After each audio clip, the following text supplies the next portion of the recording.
Hello, world, and welcome to another exciting episode of Double Tap, the show that's brought to you in part by Racial Equality, I hate the you. movie Blind Spotting, and viewers like you. Thank you. Today, we'll be talking about our top 10 characters of 2018. By the way, I'm Jesse. I'm Colin. I'm Demi. I'm Dallas. And I'm Gabby. Gabby was the I'm back from the dead. one pouring stuff into the mic right now. Pouring soda on the mic. Oh god, it's Moving on. It's not bubbly. it's flat. All right, that's what you get for opening it into the mic.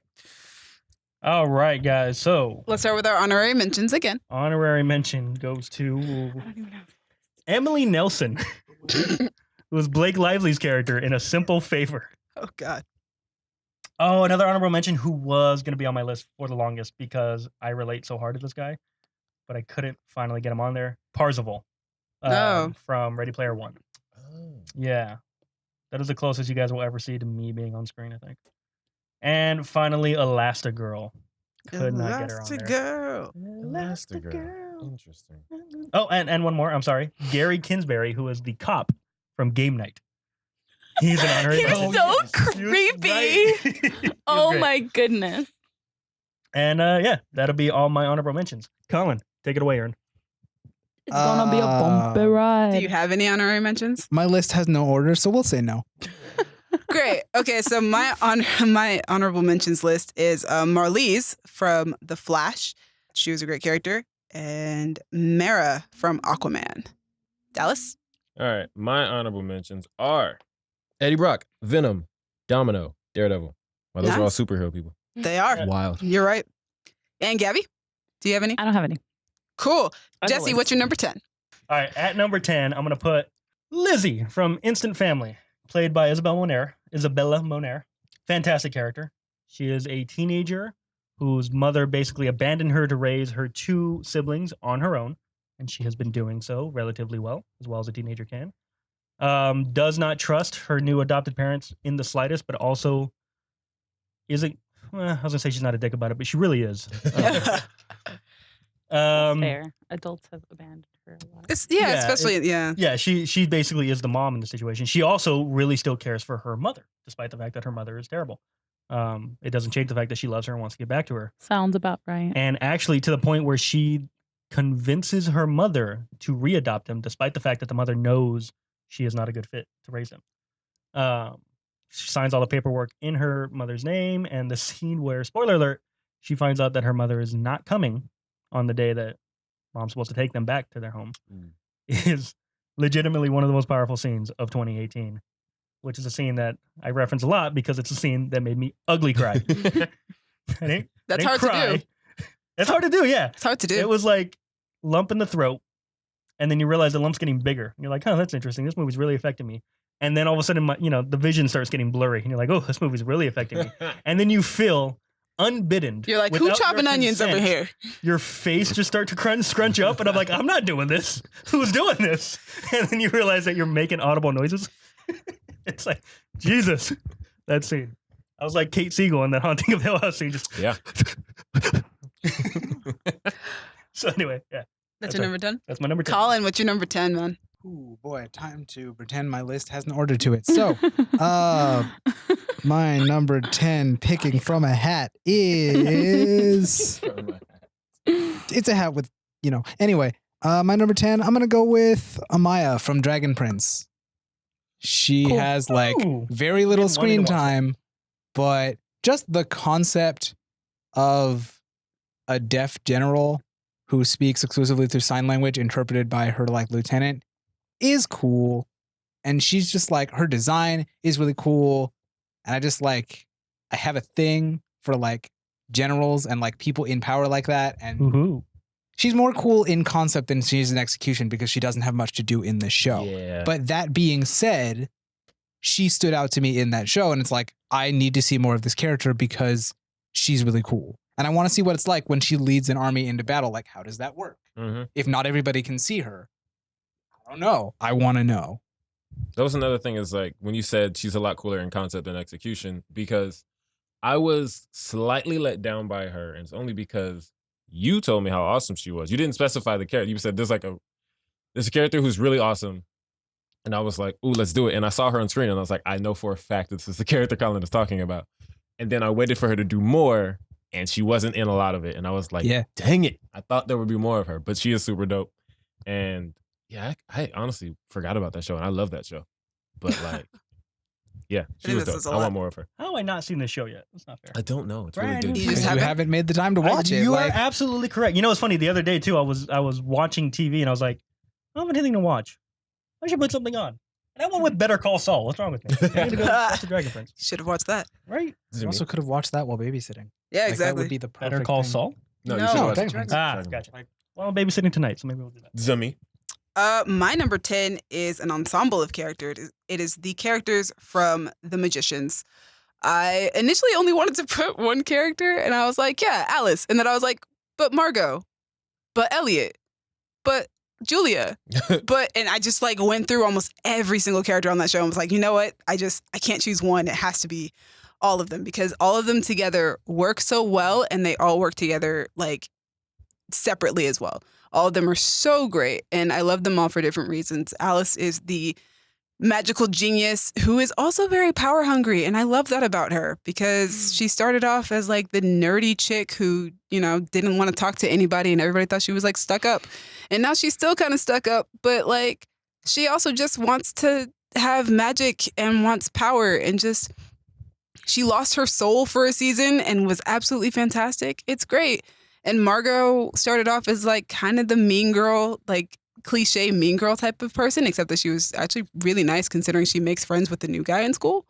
And like she has grown to become the high king of a fantasy land. It's so great. Elliot is just amazing all the time. Penny is going through a really interesting character thing where he died and now he's like in the afterlife and doing a whole lot of stuff. But there's also now a second version of him from a different timeline that's on the show. Julia became a goddess for like a second, and I'm hoping to God that she is still a goddess. I'm so looking forward to season 4, which is coming out soon, because all of the characters no longer have their memories except for Alice. So I'm looking forward to seeing what they're like without their memories and without their magic and seeing who they are. It's such a ridiculous show, and all these characters just make it all the more fun to watch. So yeah, my number 10 is the cast of characters in The Magicians. My number 10, and I'm ready to be skipped, probably, is Killmonger. Skip. Yep. Abby. Okay, so my number 10 is also a cast or a list of characters, and it's the characters of Norsemen. Do you guys know what that is? Nope. Bless you. So, so my boyfriend's really into Vikings, and he found a show on Netflix called Norsemen. And you don't watch, does he watch Vikings? Probably. He's probably seen it. But more importantly, this is a comedy show from Sweden in English. Very different. And it takes place during Viking times, and it's just like hilarious, grotesque, and violent. Oh God! And it takes into account all these old weird traditions and just like how kind of like violent this time was, but from like because this was their everyday life, so it's just kind of seen as like a normal thing, like, oh, we're gonna take a bunch of slaves and sacrifice them now, like Odin, take our sacrifice, and then they just casually chop a dude's head off, and it's so funny. Yeah, that's very different from Vikings. And it's really, really funny. And I can't single out a single character. They're just like the whole village. The village as a whole is just hilarious. And I highly recommend Norsemen. It's so great. It's hilarious. There's 2 seasons on Netflix. And the characters of Norsemen. Jesse, number 9. All right. And the production value is really high, by the way. Excuse you, it's my turn. For my number 9, I am completely prepared to be judged, and I get it. Oh Lord. No one is more surprised than I am that this person is on my list, even if he is so low. So I would like you guys to cast your minds back. The year is 2016. Oh God. There's a new Jesse, movie. we do Jesse, not have we don't time. have franchise. All right, Gellert Grindelwald. Colin next. Ew, but I get it. Yeah, I'm judging. I get it. I completely. I get it. I No, understand the but judgment. now you have to explain. No, I get it. No, we don't have time. I get it. We don't have time for you to give a preface. Yeah. All right. No prefaces from here on out. Yeah, I think it goes into how low my expectations were for this character. Not just like I agree don't with know you. what to expect from this character, but like I went in there prepared to hate him. I've been talking smack about Johnny Depp playing this character since we saw him in Fantastic Beasts and Where to Find Him. Yep. But he was great. He was really good. I thought he was menacing, and he was everything that Voldemort wasn't for me, because I've never been fussed about Voldemort as a villain. To me, Voldemort was a standard go-to mwahaha kind of Like villain. Yeah. mustache twirly. Mustache Yeah. twirling. Well, I with feel no like mustache. Voldemort never made the effort to make anyone understand why he wanted what he wanted or Right. why he was in the right. It was just like, you serve me or you die. And as a Yeah. reader/viewer of this franchise, I never really understood why a character would follow him, other than maybe you're also racist. But they That's- kind Yeah, of did exactly. that with Gellert With Grindelwald. Gellert, though, it's like I get it. I get why somebody, even though I didn't like how they played with Queenie's Yeah. story, I understood but at why least they that tried. could happen. Right? Yeah. He plays he plays in the way that real leaders do Yeah. to get you on their side. I'm not saying that these people are bad, But I'm look just at all saying they're this different. stuff. And maybe if they weren't around, things would be better. Did I say that? Oh, I didn't mean to say that aloud. Let's just imply it heavily. Yeah. And that's what Gellert Grindelwald does. And I really, really appreciated that, because to me, that is one of the evils of the world, when we try to make people different from us, even if we don't say out loud that means that they're lesser or worse. Just saying it's us and them always makes it us versus them. And Grindelwald is a great example of that. It's deep. Deep. In a movie that's really not. Colin? It doesn't have time to be. Surprisingly. does no, try it to, has. though. It For has a time. It very just long- uses that so time to much do going so on. Not many with other all the things. stuff that it wants to Okay, do. let's move on. We have a whole review about this if you want to know our feelings. That's true. This There is is a whole also true. review. Mhm. All right. So my number 9 is Shuri from Black Panther and Infinity War. Oh, She's me mine, too. She's that Everyone- one too. Oh Everyone's no, number she's 9? a little bit higher on my Oh, list. skip. All right. It's higher So on the list. my number 9, I don't know if it might get skipped. It might not. Colin Hoskins from Blind Skip. Spotting. There we go. Number yeah, 9? yeah, skip. Yeah, number 9. Wow. He used Okay. to be higher, and then just stuff All right. happened. Mine was Shuri, so skip me. My number 9 is Midge Maisel from The Marvelous Miss Maisel. Oh, Mrs. nice. Maisel. I hear nothing but great things. I do too. It's great. It's a delightful show. I mostly like her because I really like her stand up. And I just like that a lot of her best stand up really comes from her being in a really, really crappy space and just having to get stuff out. I mean, that's how stand up works. That's how it should Yeah, I know. work. But like hers, literally, like she goes from having just had something horrible happen to her to the stage. Talking about a character or an actress? I'm talking The about a character. character. She's a stand-up in the. Yeah. Yeah, oh, cool. that's the concept The of the actress is show an actress. is like a 50s housewife. Her husband leaves her, and that night she goes to do. She becomes a stand-up goes comedian, basically. drunkenly into a stand-up show and does like a really good set, and then gets arrested, and then somebody that is basically a stand-up manager goes up to her like, "Hey, you're actually really good at this. I want to be your manager," and that's it. I really like. appreciate that you actually explain that, because I've heard so much about the show and never have I heard what it's about. Yeah, that's what it's about. It's I- about a 50s housewife that decides that she's going to be a stand-up comedian. I really like the actress who plays her, and funny enough, she is dating one of the guys from The Magicians. Yep, she is. She's dating the lead dude. Miss Maisel she's flawed. She's written by Amy Sherman Palladino. She won 2 Emmys, and the show won, I think, 5 or 6 Emmys. They won so many Emmys. It's flawed in the same way that, because Amy Sherman Palladino likes to make Mary Sue's, I think.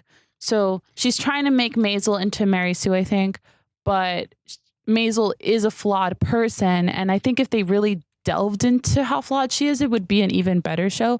But the first season itself is great, and Maisel's stand-up is great, and just her coming into her own as a person as opposed to doing what everybody expects of her is really a delight to watch. So Midge Maisel from The Marvelous Miss Maisel is my number 9. Number 8, just Jesus, it's me again already. That was quick. most of these Everybody characters. skipped. Well, yeah, they got skipped. My number 8 will be skipped by no one, I'm sure. Lee Abbott, which is the name of John Krasinski's character in A Quiet Place. He had a name. Now, I did have to Google it, yeah. Oh my god. They do say that Full they're name? the Abbotts, I think, yeah. Wow. That's what Full happens name? when you don't speak in your movie. Yeah, exactly. You I don't knew get their to, names. no one goes, hey, Lee. No. That's why Yeah. I Hey. always try and find a way to Hand get a motion. character's name into something when I'm like 1st Mhm. starting, because then I'm like, I want people to know they have Really a hard to name. do that when It's dad, It's awesome. mom, dead son, alive son, deaf daughter. well, only daughter. So Baby. in my top 10 actors list, which has come out or will be It'll be about out to, We'll be tomorrow. out. time. I put Emily Blunt on my list from that movie. Mhm. I do think she gives the superior performance. However, John Krasinski is more the lead of the movie than she is slightly. Mhm. And his character is just has more to do than just. I mean, Emily Blunt is a great character, but she's Yeah. barefoot and pregnant the whole time in the house. Yeah. He's out there. He's just like what a dad. He is just the greatest dad. He's the second greatest dad on my list. We'll Who's get there. the greatest? We'll get there. Get there, Okay, we're Gabby. gonna get there. We're gonna get there, chompers. Yeah, he's basically built this soundproof home for them to live a life in. And like presumably we could live our lives in this house spoiler alert, not all of them do, but they could. He's protective, but he's also understanding, and yes, his relationship with his daughter is kind of but that's as much her fault as his. Yeah, definitely. And yes, they were stupid to let their children trail behind them when walking into and from town. Any order would have been better than the one. Definitely. But, when you're in the apocalypse and there are child-eating monsters nearby, you put one parent in the back and one parent in the front. Is that not what happened? That is not what happened. Oh my God. They put the had youngest child in the one back. parent in the front, Why? another parent in the front, You and know then the kids going in descending age order. Listen, even in in It's more normal, an apocalypse, non-apocalyptic even world, in a non-apocalypse world, It's more. you don't put the youngest child Definitely. behind you. If They you're have in the to mall, stay. you don't put the youngest child. Right. Exactly. Much. So they might get snatched by a human. And the Oh, best yeah. thing Or they may Worst walk thing. away. was that they put the youngest child in the back, and directly in front of that child was the deaf child. You Yeah. can't hear anything happening behind her. So she can't warn you that something's going wrong. Yeah, and she didn't. She didn't know She had no until idea. John Krasinski sprinted down the. I freaking honestly, street. though, I almost put her on the list. Reagan, the deaf girl, Interesting. because she's an awesome character. Mm. But yeah, I gave it to the lead of the movie, which is John Krasinski. But yeah, stuff like that is why he is the second best dad on the list. So he said stuff like that. That But at the same decision, time, he's though, like, like- that decision alone. Exactly, you got downgraded, Krasinski, Jim. But even that, like when the monster's coming after the kid, Jim's out there running after the monster. Like, no, I'm gonna tackle you or something. I don't know. But and then spoiler alerts, the ending. I have not seen this movie. Are you planning on? I'd like to Sacrifice. one day. Well, the ending. I'll say that Yeah. if you've seen it, you I got know you. why he's Yep. on my list for what he does at the end. It's Yep. again, what a dad. Touching and What a dad. What a dad. I wish my papa was like him. Oh, Lord. Colin. Colin, number 8. Oh my God. So number 8 on my list is technically a twofer. It's Eddie Brock and Venom. I had got so it. Okay. I had them as a twofer at first, and then I switched them because they're very different. See, for me, it's more about their relationship than it is about them as individuals. Got it. Okay. I'm So very, do we Wait, so you- skip or do we not skip? Well, no, you had an They honorary were lower. mention. They're honorable mentions for me. Oh, That's that's on right. my list until 5 On minutes honorary ago. mention, you said Eddie Brock, though, right? I said Eddie Brock and then Venom. And then, Yeah, he okay. did. Okay. So yeah, go ahead, Colin. Do it. I think what it is for me is that I don't have a knowledge of who Venom is as a character or Eddie Brock, so I didn't know what to expect going into this movie, and I expected it to be very serious Mm-hmm. and for their relationship to be like antagonistic and just not. I don't know. I don't know what I expected, but it wasn't what we got, and I loved what we got. Yeah. It was so. They're more like just really roommates who don't get along. And that works so well. And one of them meets people. Yeah, and one of them meets people and they have to deal with that. Mhm. But like he can also eat tater tots and that's And chocolate. And chocolate. yeah, he's down for that too. Lobster. Like they're just so silly together. Yeah. And I like the way they relate to each other. And to be honest, even though I don't like that movie, I think that Eddie Brock and Venom are fantastic in that movie. Mhm. They are amazing. one well done part of that movie. I love the two of them together, and I think Tom Hardy gives a brilliant performance as Venom and as Eddie Brock. I just wish the movie was better. But yeah, Colin, I'm with you. I love that. I love their relationship. And I'd be fine if it was this more serious thing that I thought it was going to be because, I'm a fan of Venom from the comics and all that Mhm. stuff. But this was so much more fun. And I'm kind of glad that they took it in this ridiculous, path. Well, it's because of their dynamic that I'm actually interested in a sequel, even though I'm more on Demi's camp than your guys', where I didn't particularly care for the movie. And I hate it. But it's their dynamic that makes me interested for a sequel, because if you have that as the dynamic for the entire movie instead of the last half hour of the movie, then that's a movie I want to see. Yeah, like that was one of the things I was most excited about at the end of this movie was cool. You did this setup. We know how they met. We got all that out of the way. Now you can have like 2 hours of Just them being what is their Right. life. weird. Yeah. And I want that. Like you don't need to do Carnage. You don't need to do any of that. Just give me like a day in the life. Talk about Carnage. A day in the life. Oh God. I Stop want it. that. Honestly, yeah, I'd watch it. I would too. Yeah. Yeah. They Carnage don't fight himself. any supervillain. Nothing. It's them What's fighting each happening? other. I feel like Yeah. the They just go to antagonist lunch. would be Eddie's life. Like he has to make a withdrawal from the bank and he's like overdrafted.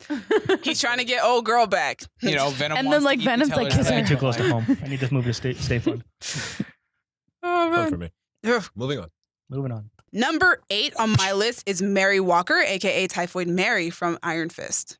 I didn't see this season. I have no idea who you're talking about. Yeah, than anyone else. I didn't really. Yeah, I'm one of those people who Is it has. Alice Eve? Yes. Dope. Oh my gosh. Mm. I Why is she called Typhoid Mary?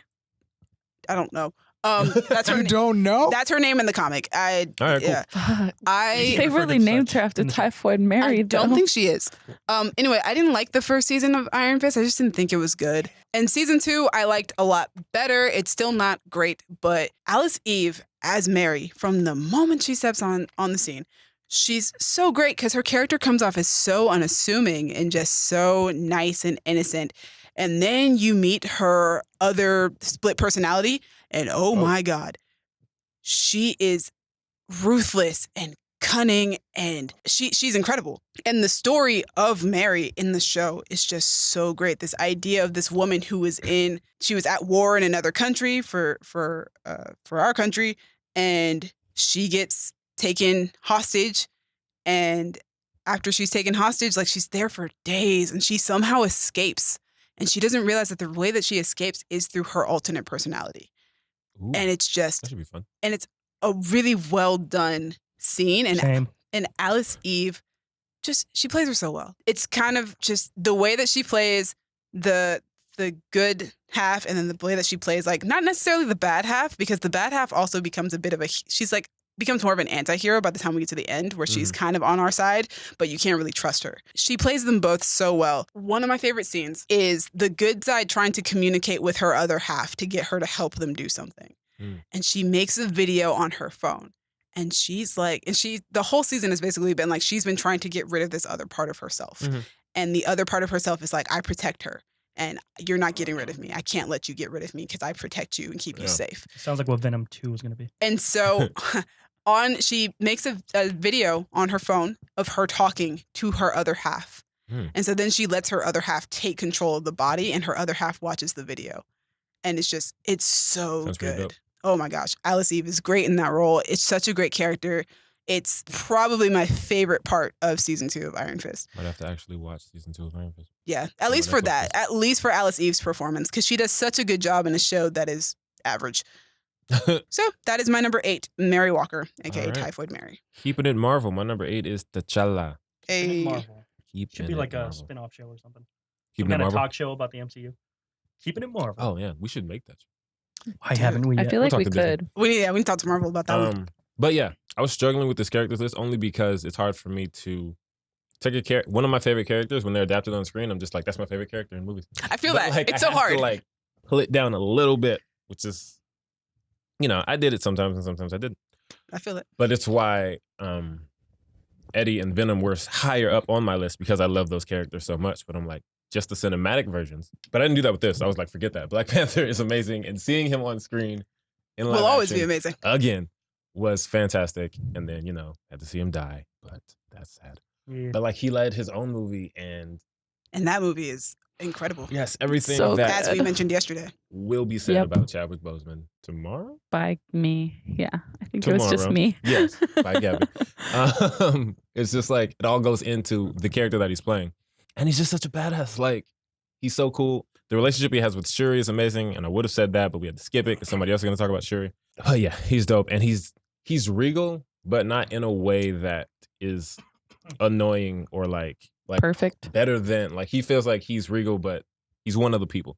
Yeah. Like, he's hanging out, he's kicking it. He's human. Yeah. And he can stop a car with his hands, which is pretty freaking dope. Moving on to Gabby's number There 8. we go. Gabby, number 8.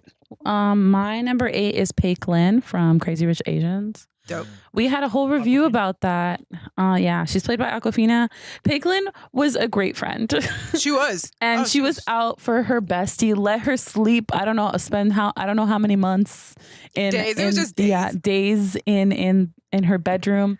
Called her mom over. Like informed the homie on everything going down. Told her about everything that she needed to know that her terrible boyfriend did not. So I have mad respect for her, and also just her enthusiasm for being invited to things and her excitement for the culture really mirrored Rachel's wonder as well and fascination with this new culture that she was being brought into. So Peiklin, who was the real one, real friend. She is the real one. She's my number 8. Jesse, number 7. Number 7. My number 7 is STEM, the AI from Upgrade. Yes. Oh, God. This is probably the most badass character I have on my list. Just out of sheer badassness. Definitely. This is a computer chip that gets implanted into the spinal cord of not Tom Hardy, who is paraplegic, and gives him the power of badassery. Badassery. I feel like we can stop calling him not Tom Hardy because of his performance in this movie. He gets his name back. Logan Marshall Green. That guy is fantastic. Gets his name back.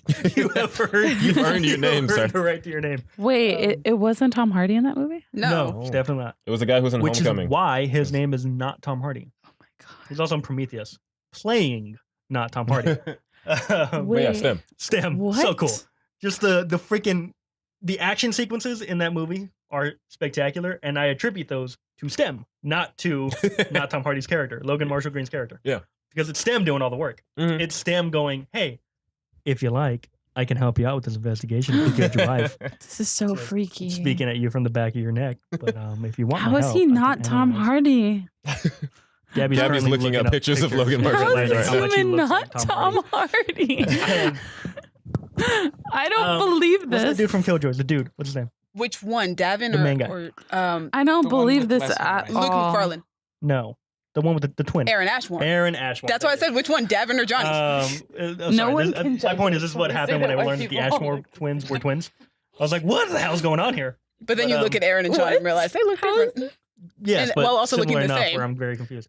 But Logan Marshall Green is not related in any way to Tom Hardy. I don't understand. Stole his face. Gabby's just seeing this man for the first time. Somehow. Despite the fact that we all watched Homecoming together. Wait, which Homecoming? Spider-Man. Who is he in it? He's the Shocker. He's the first Shocker. Vulture. I thought that was Tom Hardy too. What? Jesus Christ. Oh my God. Okay, Jesse, continue. Yeah, Tom Hardy doing those bit roles in other movies. You know what? That's been happening with actors lately, okay? No, there are only certain actors that do that. I know Matt Damon's or Star Wars and Alan Tudyk. Anywho. Yes. Stem's a good character. Yes. And the fact that he's doing all of this as just a ploy to take over the world. Yeah, right. So it sounds boring and cliche, but it's not. It's such a cool twist that you do see coming. But like the way that he's doing it. He starts as the best supporting character and ends as the best antagonist. It's like, absolutely. What? He was one of the best villains of 2018 and one of the best buddies and of 2018. He's funny. He's hilarious. Somehow, like he imagines to be funny. Are you guys talking about a chip? We're talking about talking about a computer chip. Oh, but the chip has a voice. The chip has a voice. Like the line, Stimmy's got a knife. I see that. We have a knife too. As you're taking his knife from him and stabbing him with it. It's like, because you take his knife from him. Oh, Stem's a freaking psychopath. Stem is so great. I mean, yeah. You guys all should watch Upgrade. Now I really want to. Even though I can't believe Tom Hardy's in it. He's not. I can't believe that this human being is not Tom Hardy right now. I'm freaking out. Yeah. Colin, what's your number 7?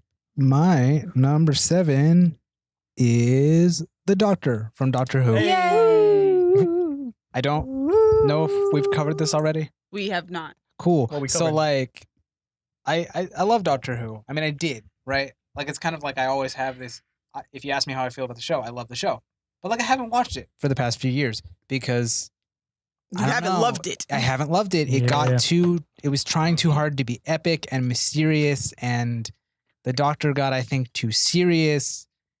And while then, also being eccentric. Yeah, like it was this weird. I don't know what it was doing.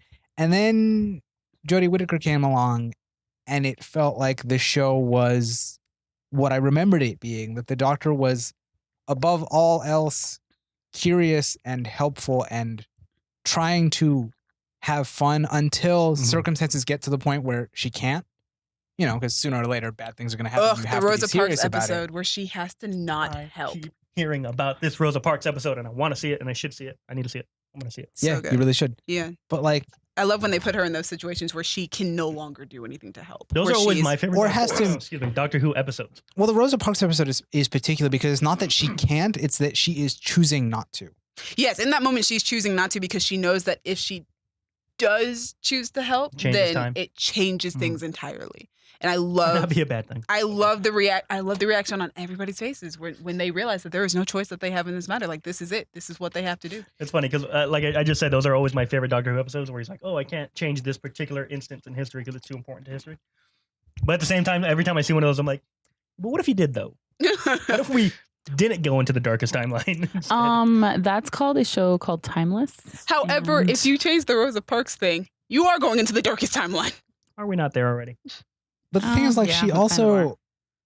It's really interesting with this season in particular because there's a lot of her like getting people into bad situations, which is always what the Doctor does. Mhm. But like, you know, the episode that's right before the season finale, It Takes You Away, is, you know, they're just trying to help this little girl who thinks there's a monster attacking her. And then it gets so much deeper and there's so much emotional angst, and it's kind of all the Doctor's fault. Actually, the worst dad that I've probably ever seen on TV in a while. Oh, that guy is trash. He was Opposite trash. of. Oh, Dr. he's Disney. like, he doesn't even try. Oh, he was not. No, he basically gives up his right to be a dad. Oh yeah, in Like that literally. moment. But the Doctor she's so fun again, and like she can give the monologues about like you always have to have hope and like believe in yourself, and it doesn't feel cheesy coming from her. I don't know how that works, but like that character is just a bright light. I also love that when this Doctor gets you into a bad situation, she acknowledges the fact that all of this is her fault, and then she goes, "I'm going to get you out of it." She goes, "I'm sorry. I'm so sorry." And then she goes, "I'm going to get you out of it." Like that. That's the way she is. She acknowledges her mistakes and she goes, "Okay, well now how do I fix it? How do I make this better? How do I help the situation so that this isn't happening anymore?"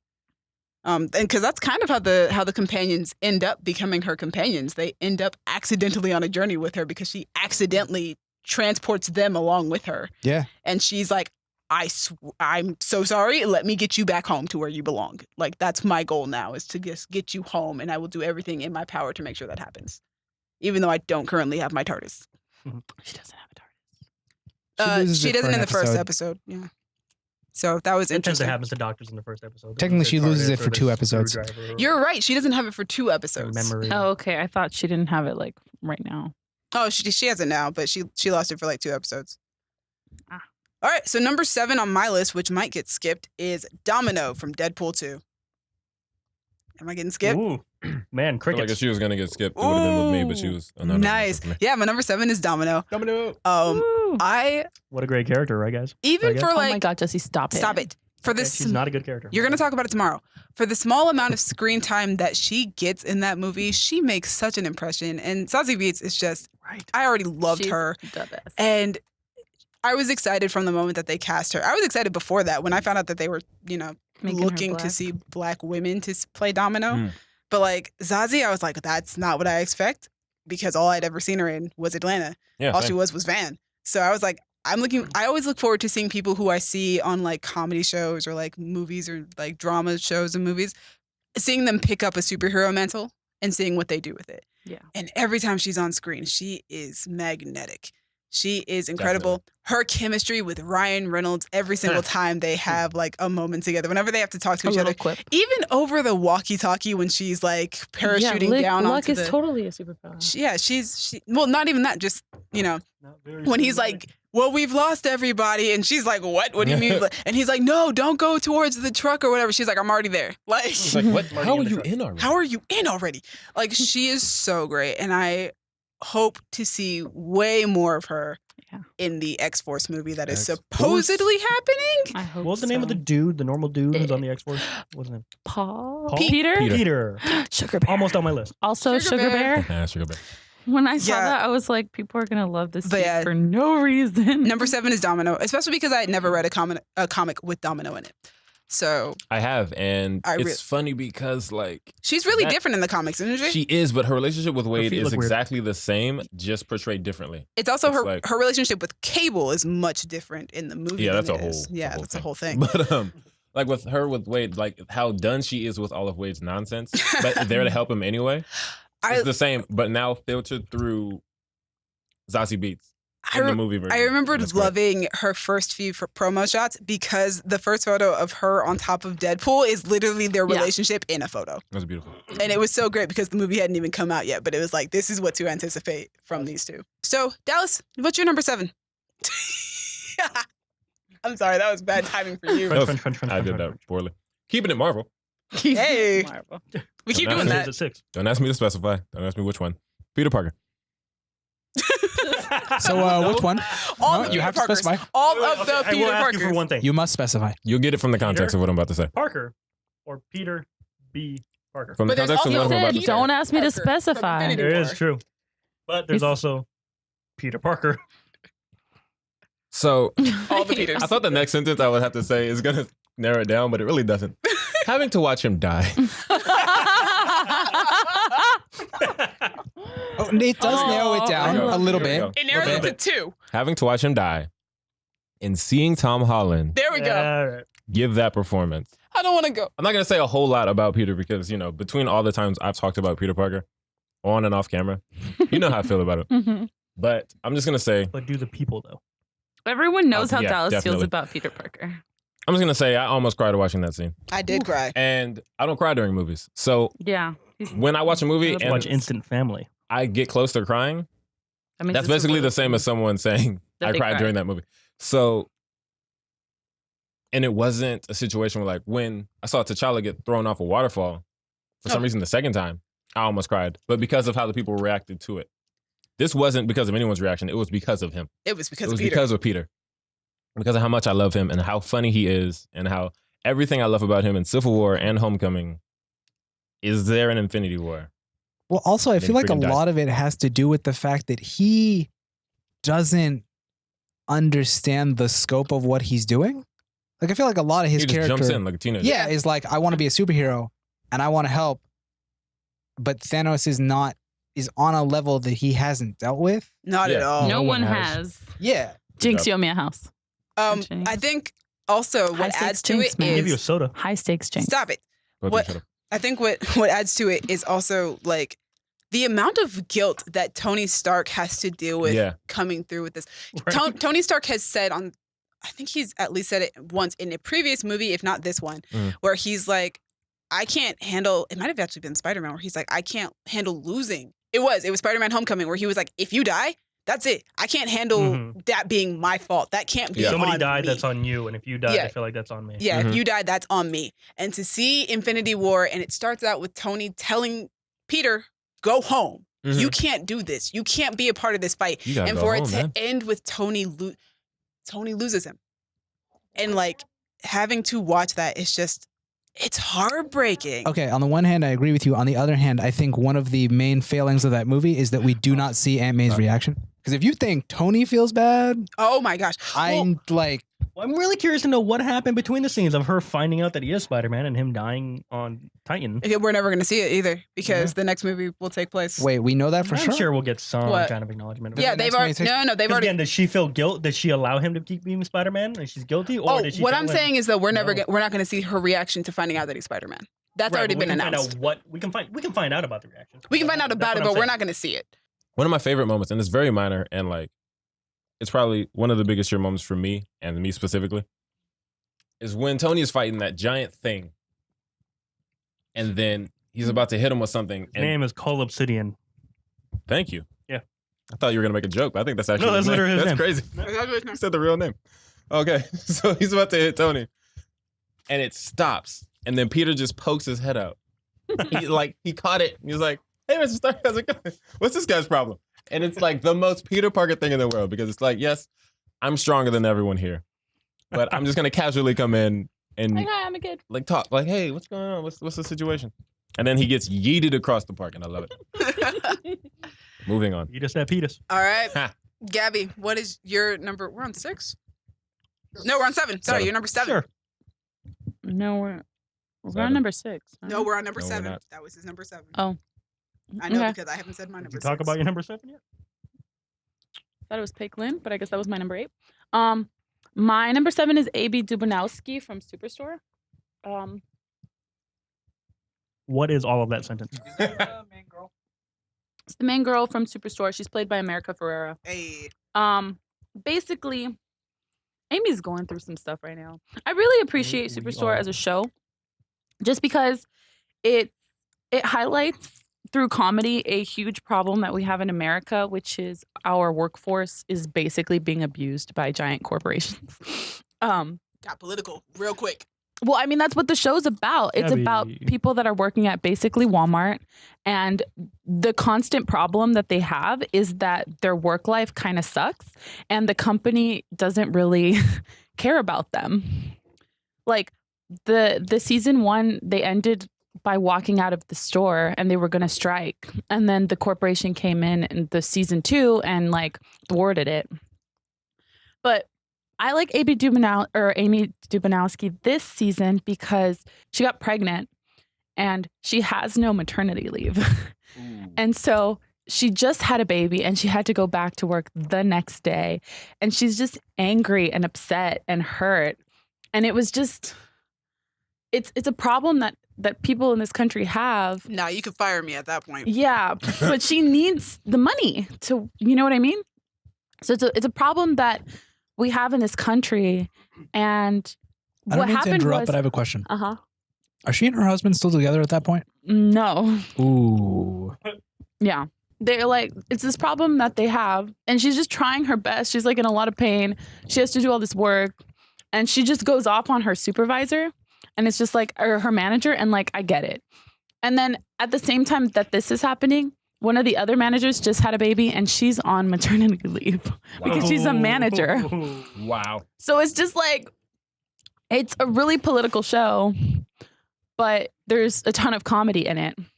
So I just, we're like, you can almost ignore the politics of it because of how funny it is. So I highly recommend Superstore, but mostly Amy Dubinowski is just going through a lot of shit right now. So I have to give her props. Moving on, number 6. David Kim, a.k.a. the best dad of 2018. Searching, yeah? John Cho's character in Searching. Hey. Hey. What a dad. What a dad. That dude Colin 2018. does a full-blown missing, then kidnapping, then murder investigation on his own. Yeah. And kicks the cops' asses while doing it.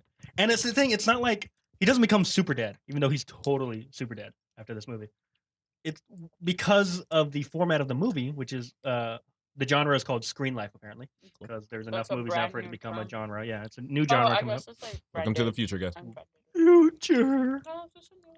All produced by the same guy, by the way. He's really into it. Yeah, because of that, we get to see every single bit of research this man does, whilst completely ignoring the alien invasion that is apparently happening while all this is going on. Find out about that He tomorrow. finds his daughter. And again, I want to talk about him without talking about the movie as much as I possibly can, because we either will or have talked about it already. Yeah. So, but Dallas and I never got to do a review of it. I know we both really Yeah, wanted we to really review wanted it. to. But we'll do that. We did that when we talked about the movies. I'm assuming it's on your list. Yeah, maybe, possibly. No I mean, it was on spoilers. your list. No spoilers for the past. Spoiler alert, it is on my list, so we'll talk. We will talk about it Hey, yesterday. You saw Searching? I did. Yeah, what? What? Colin? That's how he knows about the alien. I mean, I saw it What you heard about? later Yeah, I than you just thought two he, like, did, so looked like, Wild. Okay. Well, we'll No, do that. wow, But Man, I feel so betrayed. not only does he do all this pretty much on his own without the aid of the cop, he does this while being sabotaged. And I Yeah. don't want to give away too much in case I'm assuming either of guys you want to see it. I do actually want to Yeah. see it. Okay, cool. So I won't say Yeah, anything he's- else, but like he's going against That's why I said he something. kicks the police's asses. Yeah, he's doing going this against investigation. something. He's Very working well. against him. Super dad. On top of just, fate working against him. Yeah. And honestly, and this is in the trailer, it's not a spoiler, like the daughter kind of working against him. Yeah. The daughter he's trying to find, yeah. So, but yeah, good on you, Mr. Kim. Even, he's such a good dad that the people in the movie start acknowledging how awesome this guy is as a dad. Yeah. It's kind of like that Finding Nemo thing where the whole ocean just starts buzzing about how Mhm. awesome Marlin is. Similar thing happens in this movie where everyone on the internet is just like, "You hear about this dad? Man, what a dad." Aside from the ones who are like, oh, he did it. Well, we go through, we go through. It's the phases. internet. So. Yeah, it's the internet. The internet sucks. Colin, speaking of the internet sucks. Write that down, Colin. All right, so my number 6. 6 is Earn from Atlanta. Hey. Wow, really? Because, like, No one's skipping, huh? No. Earn is one of those characters that, like, I love watching him because he makes me so upset. Like, I remember as each episode was coming out, Dallas and I would have long text conversations where I would be like, I love him, but I want to slap him so much What is he because doing? so much of his situation is his own fault. That's completely different than other characters that I've heard Colin complain about and being frustrated with, but he's just literally just frustrated in general. But, with like, their I character. love him because I want him to be successful and he wants to be successful. Yes. But, like, he just keeps making bad choices. And I love watching him continue to make bad choices. Because he's doing it all from a place of, no, I do think this will turn out to be good. Like, was this the season with Tracy? Yes. Oh, Oh God. that Tracy. episode was so upsetting where he has money. He made some money, a good amount of money too. And then I he hate that just episode so much. throws it away because he might get more. And it's like, Oh, sorry, I'm thinking dude. of the wrong episode. I'm thinking of the stunt episode. oh, that one Oh, too. so That one too. It's like, Yeah, it's just Earn being frustrating the whole season. Yeah. But he's but like, I can't stop wanting him to be happy and successful, Yeah, even if because he's making bad He's decisions. likable. Yeah. You want to love him, and you do love him. He's Donald Glover. I'm honestly surprised that he's Donald Glover, so I love him inherently. I'm honestly surprised he's on your list because everything you said about him makes me seem like you kind of just hate him. Because like you You're on my complain about Earn. anti-list. If I Like- knew That's him like in me real life, about I Drake. wouldn't be able to be friends with him, I think. But like, as a character, he's just, I cannot stop wanting him to be okay. Like, I still think about the end of season 1 when you find out he's living in a storage unit. Mm-hmm. Like, In the beginning of season 2, when he gets kicked Evicted out from of a that freaking storage unit. Like, he's just so great at being likable despite being so so terrible frustrating. Mm-hmm. to everyone, not just like for himself, but to Van as well in the Germany episode. Mm-hmm. Like, he's just, honestly, To be fair, that one- Germany was bad to Van in the Germany episode. yeah, that the whole thing was terrible. But like, I think that one might be part of the reason he's not on my list is that I do love him, but his frustrating things, the things he does that make me mad, really bother me. Yeah. And it was like sometimes they're funny, but the one with Van in that episode, it was just like, you're just being a dick. And Yeah, it's absolutely. not funny. And I think he knows he is, but he's like, this is what I'm doing. And it's like, don't commit to that. The But show yeah. is really good at making you uncomfortable. Yeah, you gotta love him. All right. So my number 6 is a duo, Hawk and Dove from Titans. And this was a All right. recent addition. I was watching the episode of Titans called Hawk and Dove, and I was watching it, and I realized how much, even though these two characters have probably as of right now, they've been in 3 episodes. I haven't watched the finale yet, but I'm sure that they're in it. They've been in only 2 episodes, and already, even from the first episode that they show up in, I'm like, I need a spinoff. I want to follow these 2 characters. I love their relationship so much, and I love them separately from for each the other. record, I dropped off that show, but the episodes that I saw, I was more interested in them than I wasn't in any of the main characters. Hawk and Dove are so interesting together, and like I The really want you to costumes, though. watch Oof. their origin story because first off, his brother's in it, and like finding out why Hank is the way that he is. He's a man who is so angry and just so upset because of the things that he's gone through in his life and the things that he and his brother went through. Colin mentioned how hot he is, and he is correct. There was also a really nice butt shot of him in that show. Praise! I didn't know that show was gonna go that far. And he just But it did. and he's so angry. Why are because you of- like this? he's- Swallow your food before you speak into the mic. He's so angry because of the cards that life has dealt him and his younger brother, and he thinks it would be the coolest thing ever to be a superhero, and just like bad stuff just keeps happening to him. In the first episode that you meet him, it's just like he seems like he's the angry, maybe a little bit jealous boyfriend, and then when you find out what's happened to him, you just like you feel for him so much, and you understand why he's always so angry all the time.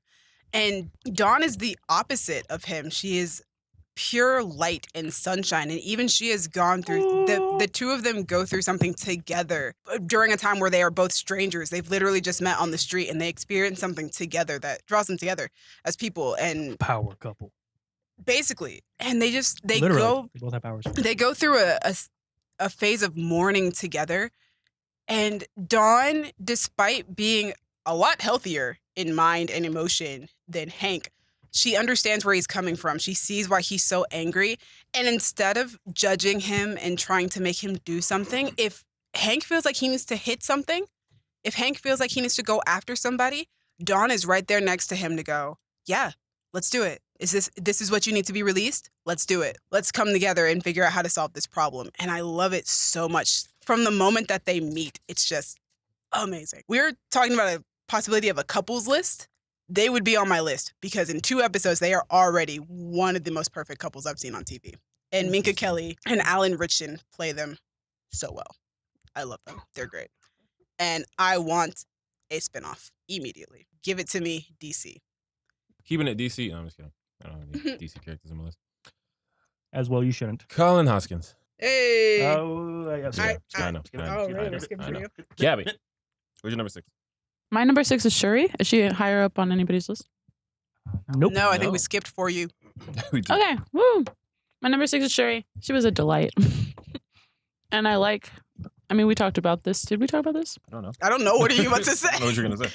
Oh, yeah. I think we're going to talk about this in another episode. But basically, Shuri is like a regular person who just happens to be really smart. And she's a kid. She's great. Y'all can chime in, please.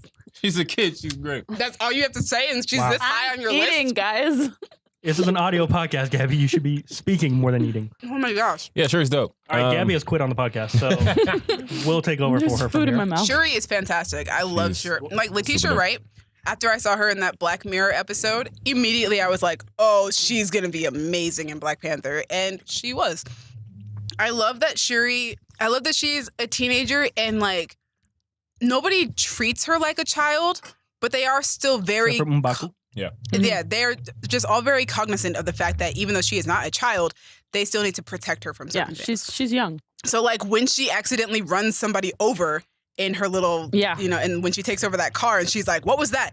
And nothing, T'Challa's just you're like, doing great. yeah, T'Challa's just, you're Was doing that great. a protective thing, or I ain't got time for this right No, now? I think that's a protective thing. I think it was a little bit both. of both. It was It's a little bit of both. But also like, are you going to tell your younger sister that she just killed somebody? Nah. They're superheroes. That's what they do. Nah. She's not a They're superhero. Marvel superheroes. No. She is not a She superhero. also fights. Her main weapon is cannons. She's prepared. But her cannons Not don't knowledgeable. kill you on impact. Also, they vote for their elected officials in a trial to the death, a trial by combat to the death. So And she did not She's been around. She participate. hadn't witnessed before in she's her seen life. death. Yeah, they still treat her appropriately. Like I think so. I appreciate it. Yeah, they treat her appropriately, and even though she is very smart for her age, she's like the head of their science department. Like, yeah, you're smart enough to do She's this. smart for everyone's age. Yeah, Yep. you're smart enough to do this, Smartest character. but I you're can't wait also to watch her clown Tony's head. It's about to be But Like- see, the thing is, like, beautiful. about her being smart, she's not arrogant. Yeah. Like, she's smart, but she'll show you her invention, and Because she's more excited about it. Yeah, she's excited Right. to see what it can do and to iterate on it. You know, I think one of the first interactions they have is like, she says, "Oh, give me this. I want to take. How did it work? I want to make it better." And he says, "Like, Oh, it's it fine. worked It worked fine." And she's like, "Yeah, I know it worked fine. I want it to be better." She's like, things can always be improved. Which is Yeah. why Everett Ross had like the easiest infiltration in the history of infiltrations. He wasn't trying to infiltrate, but he literally just asked her like, "So that's vibranium?" She's like, "Let me tell you everything about this lab." It was great. yeah, no, she's It's just. true. I love her. Yeah, she has the enthusiasm of a teenager. She's got the intellect of a genius, and Mhm. she's treated as a teenager. They don't try to. The movie, the narrative, the characters. And the do meme not. game of my dad. I also But love they that she's. they treat her like a teenager in a way that like you would treat a teenager that's responsible. Yes. Like you are like 17 or 16 or however old she is, I think she's but 16 I'm in going that to movie. explain the situation to you and I'm going to acknowledge that you understand what's going on. But Shuri's fantastic. She's a great character. She's played beautifully. And Yeah, Letitia Wright is a fantastic human being. Also, if she got snapped, Marvel is done. I'm just like, we're shutting Oh, it down. I'm just yeah. saying, Thanos got to die. there will be She's riots in the missing. street. Well, all we know right now is that she's missing. Yeah. We don't know if she's actually dead. She is presumed missing, and that is it. She probably got snapped. I'm guessing anyone who is missing is snapped or Ant-Man. Well, in the new trailer, Ant-Man shows up. Exactly, but he's also on the missing people's screen when it pops up.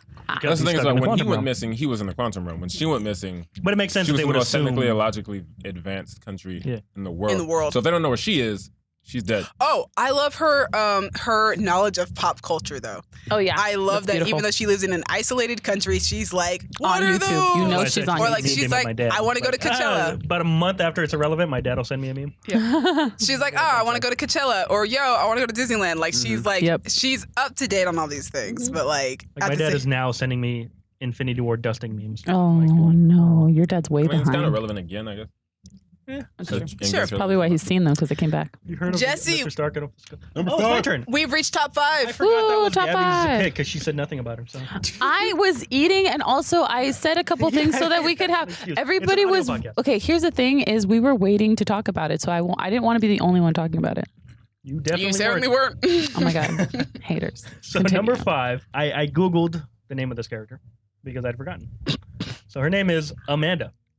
That's it. No last name. Is that Anna Kendrick's character? No, that is Olivia Cook's character in Thoroughbreds. Oh, you saw Thoroughbreds. It with was actually Anton on Yelchin, rest in peace. My top 10 movies list for a very long time. It got kicked off, but it was on there for a while. Yeah, I love that movie. It was great. It was really unique, but not in that way that usually pisses me off, where it's like you're trying too hard. It just felt like something original. And one of the things that made it that way was her character. Because her character suffers from some disease that is real, that I don't remember the name of, but basically means she has no emotion. She is, for all intents and purposes, sociopath. Yeah, what is it? She's a sociopath. She is is. it borderline personality disorder or something? So it's some kind of personality disorder, yes. Okay. The movie opens with her killing a horse to put it out of its misery, but there is some investigation as to whether or not the horse actually did need to be put down. She made the decision on her own before a vet was able to arrive that this horse was beyond saving, so I'm going to kill it. Because she can, because she's a sociopath.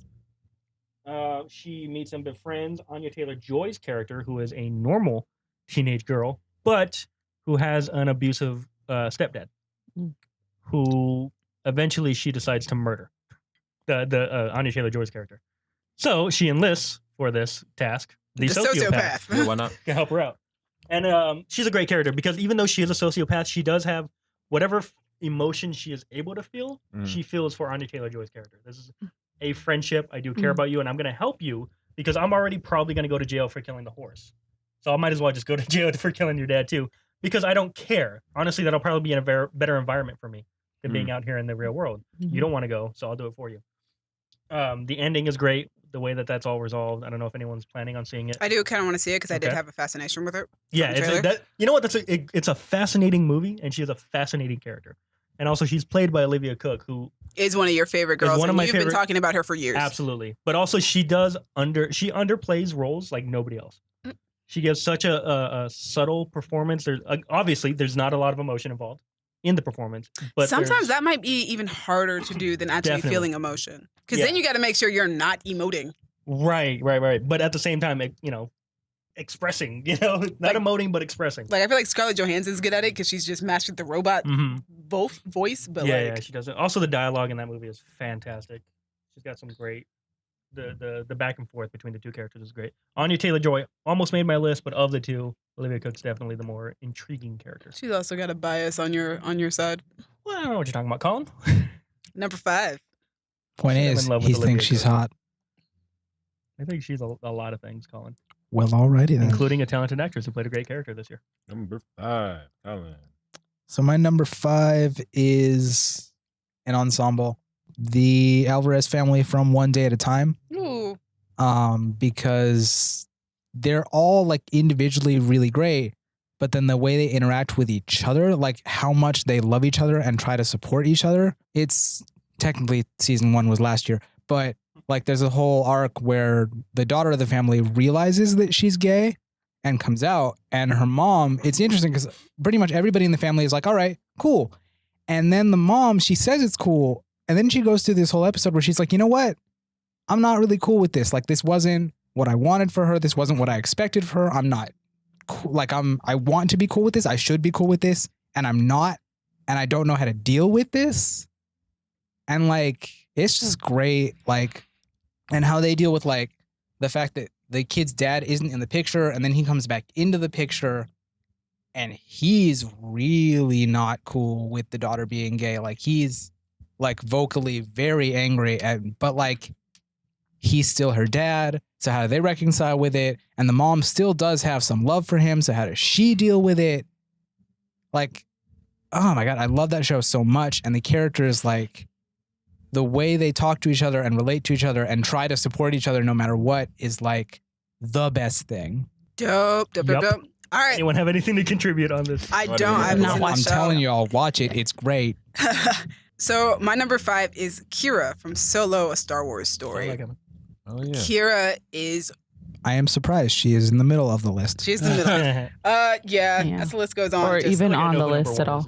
she's one of the only leading Star Wars women, at least in the movies, that is morally ambiguous. And I love it so much. I love that you never quite know what her true intention is. What is her end game? I was watching the movie recently and just Emilia Clarke, like every so often they'll cut to her and there's like a facial expression she's making. Like when they make the deal with Dryden Voss and he's just like, well, this is your last option. And if you guys can't succeed, we'll definitely be out of options, which basically means, hey, if you guys fail, I'm going to kill you. Mm-hmm. And instead of it focusing on Han's reaction to him saying that or Woody Harrelson's character's reaction to it in the back, they're both in the background of her shot and the focus is on her and how she's reacting to it. And you can already see the wheels turning in her head of, okay, what's my plan if this doesn't work out? Where do I go from here? How am I going to stop myself from being killed? How do I survive? And it plays so well into the end or into the climax when Han is talking to her in the elevator and she tells him, it's not about winning the game. It's about how long you can stay in it. And that's basically like the most Game of Thrones line she's ever said in her life. It's like it's apart from the one that she said in Game of Thrones. That line is so just the culmination of the character that is Kira. And then the ending of her and Han's like story in that movie where she's just like, I've made my choice. Yeah, where she's like, I've made my choice. Like when she tells him, like, whenever I think about us going on an adventure, I smile. And it's so good because it's not a past tense thing. It's not, I used to smile whenever I would think about these things, but now these things don't make me feel this way anymore. No, she still feels that way. She still loves him and she still fantasizes about the life that they could have had together. But she's made her choice in life and what she wants to do. And instead of, telling him like, I'm not going with you, I've chosen to do this. She's like, well, let me see if I can let him down easy. I still love you. And I'm going to give you this fantasy that maybe I'll follow after you.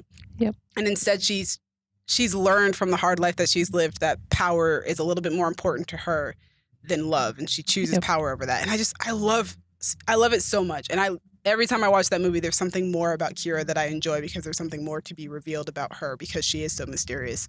And she is supposed to be that character. She's supposed to be, I hate to say it, but she's supposed to be the film noir, femme fatale type of girl. Oh, God. And just do film noir. Just do film noir. Yeah. And not to be confused with spider noir. And she's so great. Emilia Clarke is fantastic in this role. And Kira is one of my favorites from the moment that I saw the movie. So that is my number 5, Kira. My number 5 is Commander Miles from Blind Spotting. Hey. Skip. I know. Oh. Go ahead, Gabby. Gabby, number 5. Go. Gabby. My number 5 is Darius from Atlanta. Interesting. Nice. He's so strange. I love him so much. He's so weird. I feel like Darius is another character where if I knew them in real life, I would hate them. I would not go anywhere near him in real life. But like put him on just screen in fiction and I'm so down. I'm really intrigued. And he's like the episode, this is from season 1, not this season, but the episode where Ern just follows him around and he's going to make money and you're like, how is he going to make this money? Is just like, it gives you a little peek behind the Darius curtain. Like he knew all these people. He knew what to give them and where to go. Mm-hmm. And it was just like, what does he do when he's not with Paperboy? I can't remember his name. Alfred. When he's not with Alfred. And I really like him. He's super strange. He gets pianos. And gets mixed up with some crazy millionaires. So I just really like Darius. It's really nice to see somebody that strange on screen. And he's one of my faves, man. And he's one of my faves of this year. And sometimes he's not even the strangest person on the screen. Exactly. Definitely. Which is crazy. Like, he's been a straight man. Crazy. But even when he is, he's just so much fun. Like I remember in Champagne Poppy, I love I that. think you hear him or you see someone talking to him before you see him. And then it cuts and you see him, and I literally cheered just because he's like, Darius is here. Yeah. so much fun. As weird as he is, like I can't help but like it. Yeah. Because I think what it is that everyone around him just kind of, they have a second of what? And then you realize, no, this is just who he is and we have to accept it. Like, all right, cool. I don't believe in time as a concept. I don't know what that means, Exactly. It was a concept. That all line, right. He talks to Cat Williams.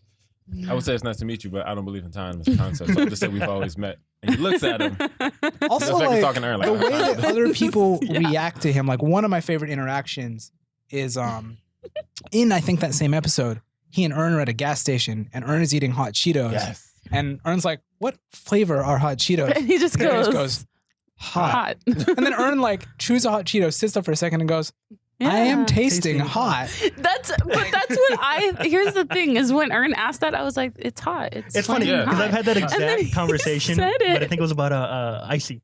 Hmm. Where it was like, what flavor's the blue one? Like It's icy. blue. But like here's the thing is What is like the when you flavor of try the purple blue drink? flavor. Right, that was the thing, yeah. Like when That you was a try meme the that was going blue, around. like when you Purple try it things though, never you're like, taste like yeah, grape, they this taste like tastes purple. like purple, or this does taste like blue. I don't know. But yeah, I think I love. Yeah, I agreed with Darius when he said, "It's hot. The flavor is hot." I was like, I think I said it in my brain before he said it out loud. I Also, was like, who asked that? the Florida man.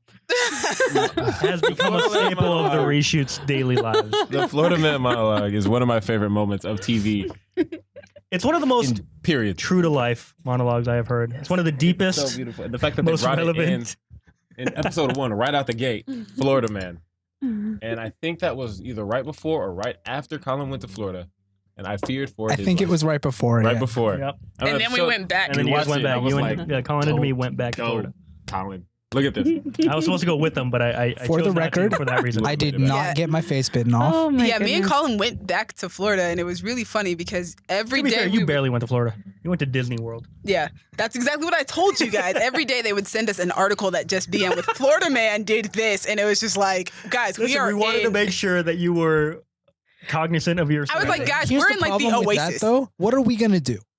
If Florida Avoid Man at all wants us costs. dead, we will die. Leave. He will phase through wait, walls. but He no, will. back I think to the funniest. California. I think the funniest part of that was As far away as you can get without leaving the country. but the funniest part of that was a couple hours after I got to Florida, I woke up from a nap in the hotel room, and I woke up and the news was on, and somebody had hijacked a plane on the runway like a few I hours wonder after who. I'd gotten there, and I was like, Florida man, okay. Florida man's working it. I'm in the Oasis now, so it See, doesn't that's matter. terrifying because that means he's mobile.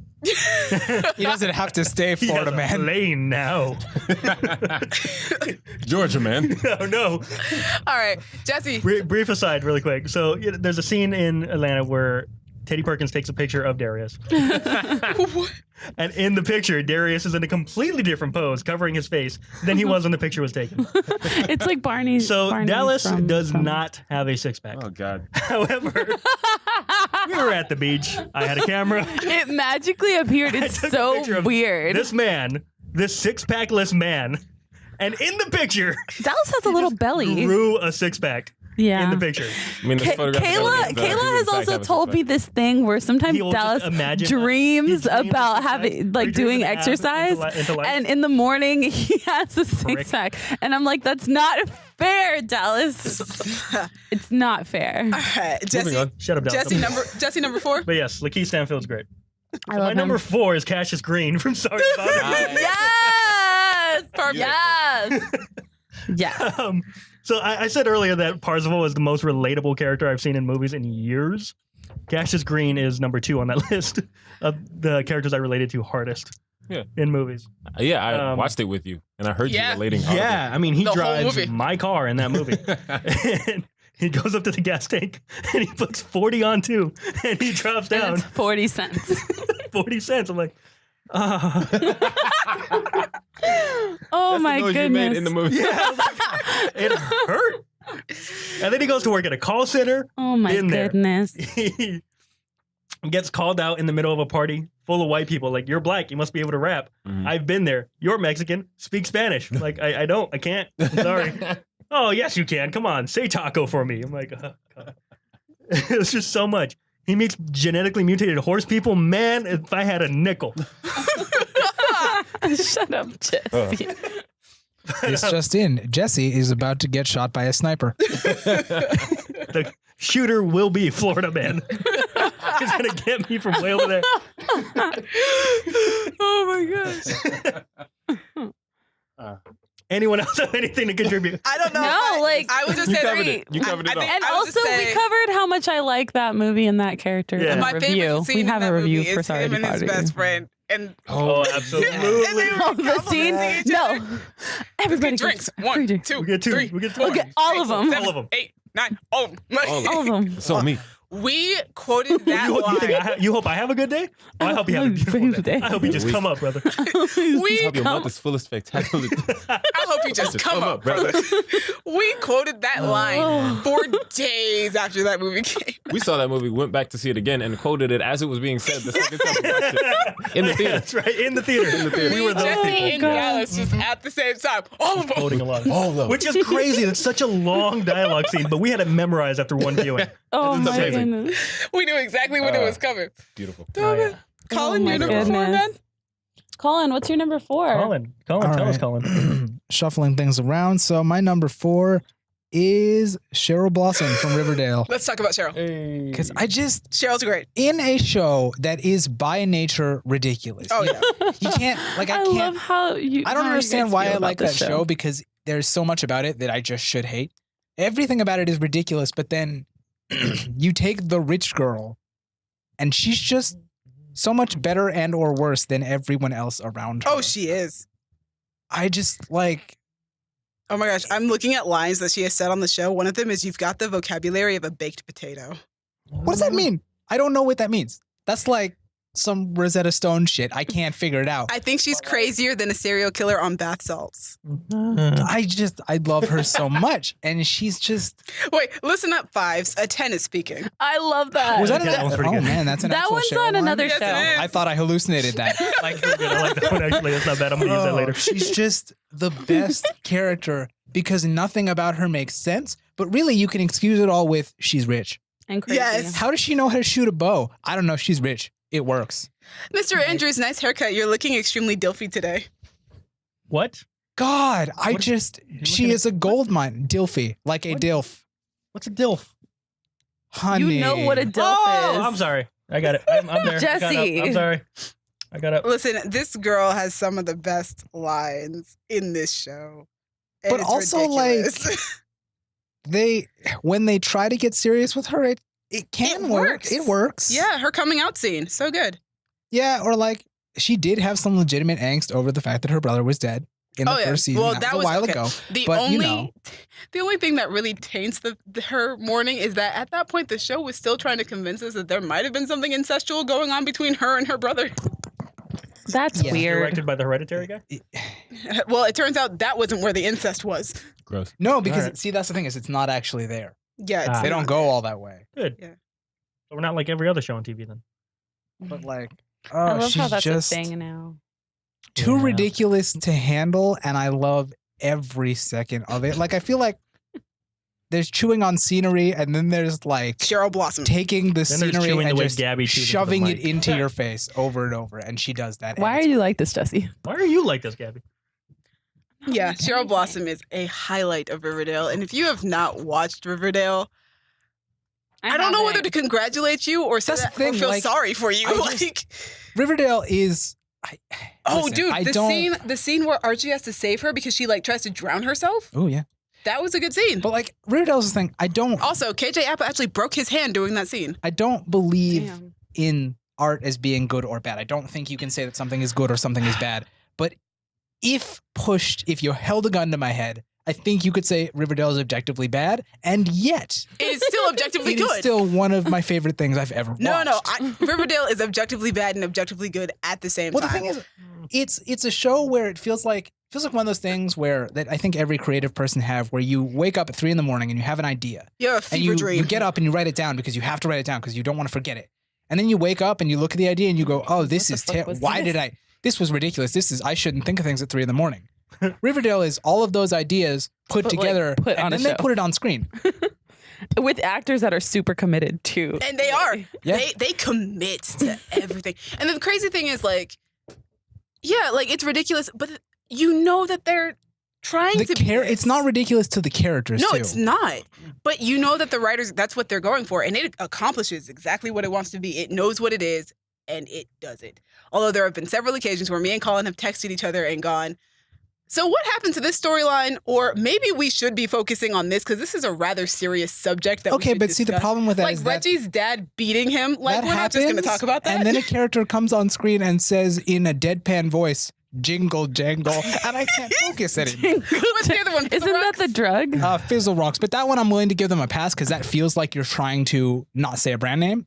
I'll give them a pass. But the Fizzle Rocks are also But a I'm drug. sorry, they had an old woman who looks like she should be in a horror movie say, she said jingle "Oh, this jangle." town was good until the jingle jangle." And then there's G&G, which is supposed to be D&D. Griffins and Gargoyles. Oh, we my can't keep gosh. talking about Riverdale. We got to stop. We have But, to like, stop. Yeah, y'all need Ooh. to stop. All right, well, we're going to move on to my number 4. My number 4 is Meg Murray from Wrinkle in Time. I was wondering if that movie was going to show. I am legitimately surprised. I love Meg Murray. I feel like this is what Cassius Green was to me. Interesting, because I feel like I remember you saying you weren't a big fan of the book. I am not a big fan of her in the book. I'm not either. I don't know what it is Yeah. about her in the book, but her in She's the annoying as movie, fuck. That's what it is. her in the movie, I related to her more than I've related to almost any character on screen. And I cried on several occasions because of Meg Murray, Mhm. because of the things that were happening to her. And I was like, I wish I had been a young girl when this movie had come Mhm. out, because it would have meant so much to me to be a young Black girl who is insecure with her looks, is insecure with her hair. Oh my gosh. She hates the fact that her hair is so poofy and so big. And I understand that so much. I hate it. I hate when my hair feels poofy and big. And like, I feel like it's such a distraction or whatever. And Does anyone in the movie ever ask to touch her hair? They Because- I think comment on her hair a lot. the boy comments on her hair a lot and But says they that it's compliment, beautiful. Yeah, I like your hair. And Mm. her mom obviously talks about her hair a lot and tries to get her to like it. Mhm. And I love that is her struggle with her hair is technically an arc in the movie that she goes through. And it is a very good it's not super talked about too much, but it's enough that you know, and it's enough that it represents the entirety of her journey of self-acceptance. I will say when I was watching the movie, I did definitely think of you while I was watching that. Oh my gosh. The moment 100%. where they get to the other world and they're trying to visit Zach Galifianakis' character, and she's talking to Oprah before they go, and Oprah is just like, you know, Okay, listen, I know you mean a character, but like, I just picture, Oprah Winfrey yeah, it's showing Oprah. up She is. like, It's Oprah. She's playing Oprah. It's except Oprah. In the moment that I was weirdly watching it, photoshopped you to get a be father, giant. and you get a father, and you get a father. So- Everybody like, gets so- a father. but in the scene though, like Meg is kind of admitting to her insecurities and her faults, and Oprah just stops Plays and she Oprah. goes, "Do you know how much stuff had to have happened in the universe at this certain time, at this certain place, for you to have been made, for you to be who you are, for you to come into being, for you to be as beautiful of a human being as you are? Do you know how many coincidences had to have happened for you to be here?" And she said that, and I started crying in the theater. Just thinking about it makes me tear up, because, oh my gosh, just that, it spoke to me so hard. It was as if Oprah was looking at me and talking to 12-year-old me and going, "Hey, you are perfect the way you are, and there are so many things that had to have happened for you to be here." And then there was another scene at the end of the movie where Meg finally comes to terms with who she is as a person. That also made me cry. Mm. Oh my gosh, like Meg Murray is on this list because of how much I related to her and how much she made me cry. Just how much I like watched it and went, that's me. That was who I was at 12 years old. And if I could go back and show 12-year-old me this movie, I probably would have came out a lot less insecure. And I would probably be a lot less introverted and be like, hey, it's okay. You are great the way you are. And that's why Meg Murray in this movie, not in the book, but in this movie, I saw myself. Yeah. And Well, that's she's a why completely different character in the movie than she is in the book. I think she's still as I mean, she does the same actions. But yeah, but she's something about we're the also way not in her head in the movie the way we were in the book. maybe, but you still can feel what she's feeling. You Yeah. can still see what she's thinking. And Storm Reed just I don't know if it Storm Reid, I will say what you will about the movie. It is one of the most, famous critical and financial flops of 2018. And I'm not going to say it doesn't deserve that reputation, but Storm Reid is fantastic in the movie. oh she is. She is ridiculously good. To the point where she's almost she should be in a different movie, and I want to see her in more movies, and I worry that her career is done because she was in this movie. Quick don't think so. semi-related sidebar. Yeah. What is Ava DuVernay doing next? She's working Is on it a Central Park Prince. 5? She's working on a Prince documentary. She just finished I'm Central sorry, what? Yeah. Yo, that And sounds she just amazing. finished Central Park. Yeah, she just finished filming Central Park 5. She's supposed to be doing DC's New Gods, which is supposedly still yeah, being but worked on. we'll see how that one I think goes. she said she's still working on it. Okay. I follow her on Twitter. And then she Same. has a show Same. on television called Queen Sugar. That's still I on the need to air. start watching that. I've heard it's fantastic. And I hear it's amazing and like it Yeah. sounds cool and I like her so much. yeah, Ava DuVernay is fantastic. Meg Murray was a lot, and I was overwhelmed. Also, it was weird because she kind of dresses like me in that movie, but like Mhm. me now, not me at 12. So Mhm. that's my number 4, Moving on. Meg Murray. I love her to pieces, and I will hold her in my heart forever. My number 4 is She's Peter B. Parker. God. Yeah. Of course. I'm gonna throw something at you. What? He's got 2 You Peter have Parkers 2 on his Peter list. Parkers Yeah, on your two Peter list? Parkers. And you also refuse to tell us which one it was the first time. Yeah. Just so you can pull out No something. A nerd. Nerd. Continue. You guys are lucky I didn't put the other Peter Parker on the list because Chris For Pine the spent what, other- 5 minutes of screen time? Yeah. Boy. boy. Dallas. Peter B. Parker is amazing. It's a side. You're so silly right now. Continue though. It's amazing. It's a side that we Gabby, didn't. what's your number 4? Shut up. It's something we don't get to see too often because, like, yeah, we've seen older Spider-Man. Like in the game, he's Sure. older, but this one is like in his 30s. It's like maybe Mhm. 37. He's been doing this for like 22 He's years. been doing it for a long time. Yeah, it's For a very long time. And like, he's out of practice, but he's still amazing. And he wants so badly to just get this over with, but he can't because he cares about this kid. And he's like, oh my God, I care about this kid. And all these weird people are showing up. There's an anime girl. This guy's in black and white. But he rolls with the punches like Mr. Incredible. He handles everything surprisingly well.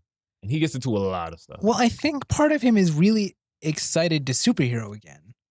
Yeah. Because it also means that he doesn't have to deal with himself and his own life.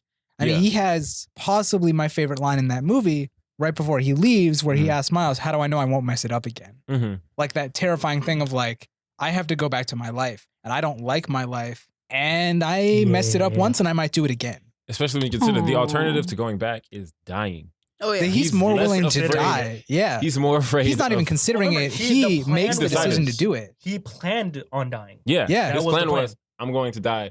Not everything works out, Miles. Yeah. But like when it comes to I'll sacrifice myself, him Right. and the rest of the Spider-Man are all like, I'll do it. Even the little girl. hmm But But there was something extra about him because, first of all, Yeah. yes, that is a very Spider-Man thing to do. I'll do it. I'll sacrifice myself. But there was something more to it than just. Yeah, with him, it wasn't just heroic. the generic, I'm a hero and so I have to sacrifice, Yeah. you know. and there was there's no something hesitation a lot darker than this movie is willing for to get this, into. but there's so much hesitation for going back to his own life and like That's really trying to reconnect with his. It's funny ex-wife. because I want to die. you guys were talking about that, and it reminds me of this line from Buffy, and it's the hardest thing in this world is to live in it. Yeah. And like That's his world. that We're in the yeah, darkest for him timeline. it's Thanks, just doctor. for him it's so hard. The idea of just going back to that life where he's messed everything up. It's Yeah. so great, and it's so good to see a different side of Peter Parker, like this Mhm. older, Exactly. because everybody has this obsession with like teenage Peter Parker Mm-hmm. or like young adult Peter Parker. Yeah, which is why we have to see so many iterations of a teenage Peter Parker in all these movies. Yeah, but nobody wants to talk about like what's Peter Parker like when he hits like 30 something and his body's probably falling Yeah, apart. I mean, from all that the years was of one of the superheroing. things that like kind of took me for a loop in this movie was the first, when you're watching the beginning of the movie and he says for the last 22 years, Yeah. I've been Peter Parker. I was like, what? He's almost 22 40. years. That's so long. 37 years old. I also want to shout him out just for being finally a Spider-Man that I can cosplay. Oh God. Since we're getting to the point where you're just saying all the things you heard us say in our review, I'm going to move on to Gabby. What's your Hi. number Four. My number 4 is Peter Kavinsky from All the Boys I've Loved Before. Ooh, Noah Centineo. To all the Need to boys. watch that. I do It's too. delightful. Also, 16-year-old Gabby would have loved Peter Kavinsky. Well, you know what? Like, literally. How old are you, Gabby? 26-year-old Gabby 26-year-old Gabby does. appreciates Peter Kavinsky for who he is because he is in high school. Noah Centineo. Yeah, that man is in his 20s and he's super cute.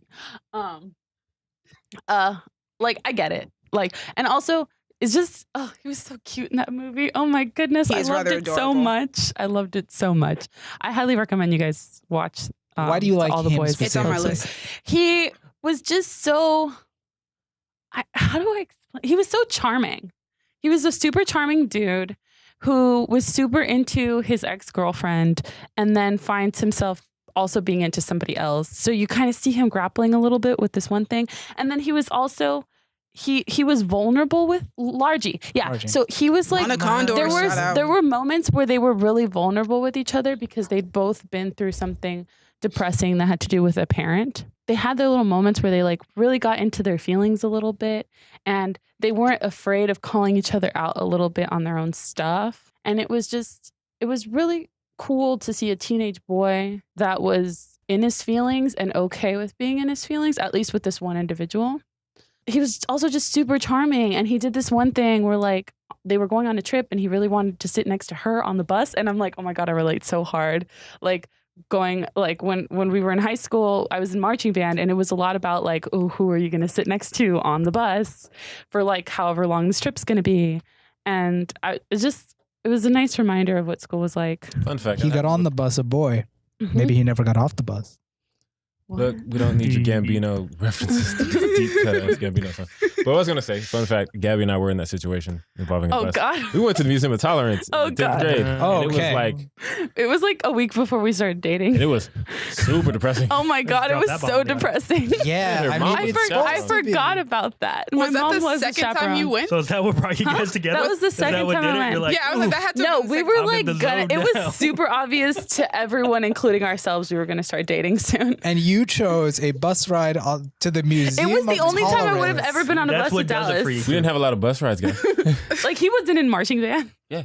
Oh God, that was so long. That was 10 years Okay, ago. we should probably move on. That was so long ago. You guys are ever wondering what does it for Dallas and Gabby? Stop. That was so long Museum. ago. Dallas is Tolerance. married to somebody Yeah, else. Dallas is Dallas married is to married my and Gabby best is in friend, a Gabby's best friend.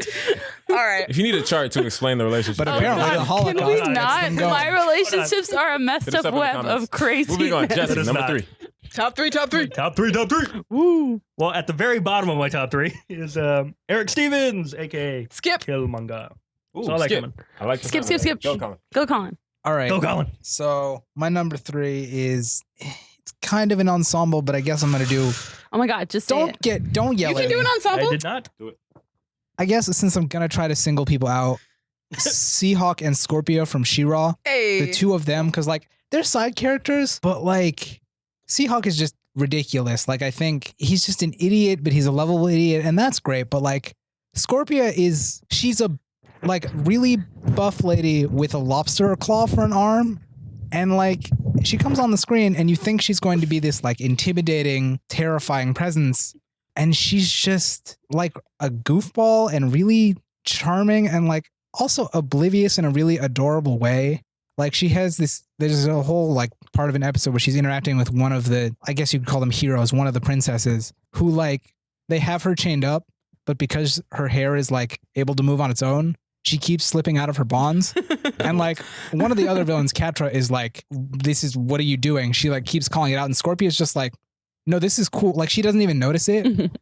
The two of them, Seahawk and Scorpio, are just like the best side characters because every time they're in a scene, I can't stop laughing. Nice. And I want them to be in more things. For being a villain, especially, Scorpio is just like great. And I want her to succeed, even though she's on the wrong side, which is always fun. All right. Cool. My number 3 is Ava Starr, aka Ghost from Ant-Man and the Wasp. Cool. Played by the lovely Hannah John Common, who the moment she got cast in this movie, I was Not coming. all in for this movie. I didn't know what to expect from this character. I have read some comics with Ghost in it, and Ghost is a very different character in the comic books. In the movie, she's a woman. In the comics, it's a man who never takes off his suit, and his abilities all come from his suit.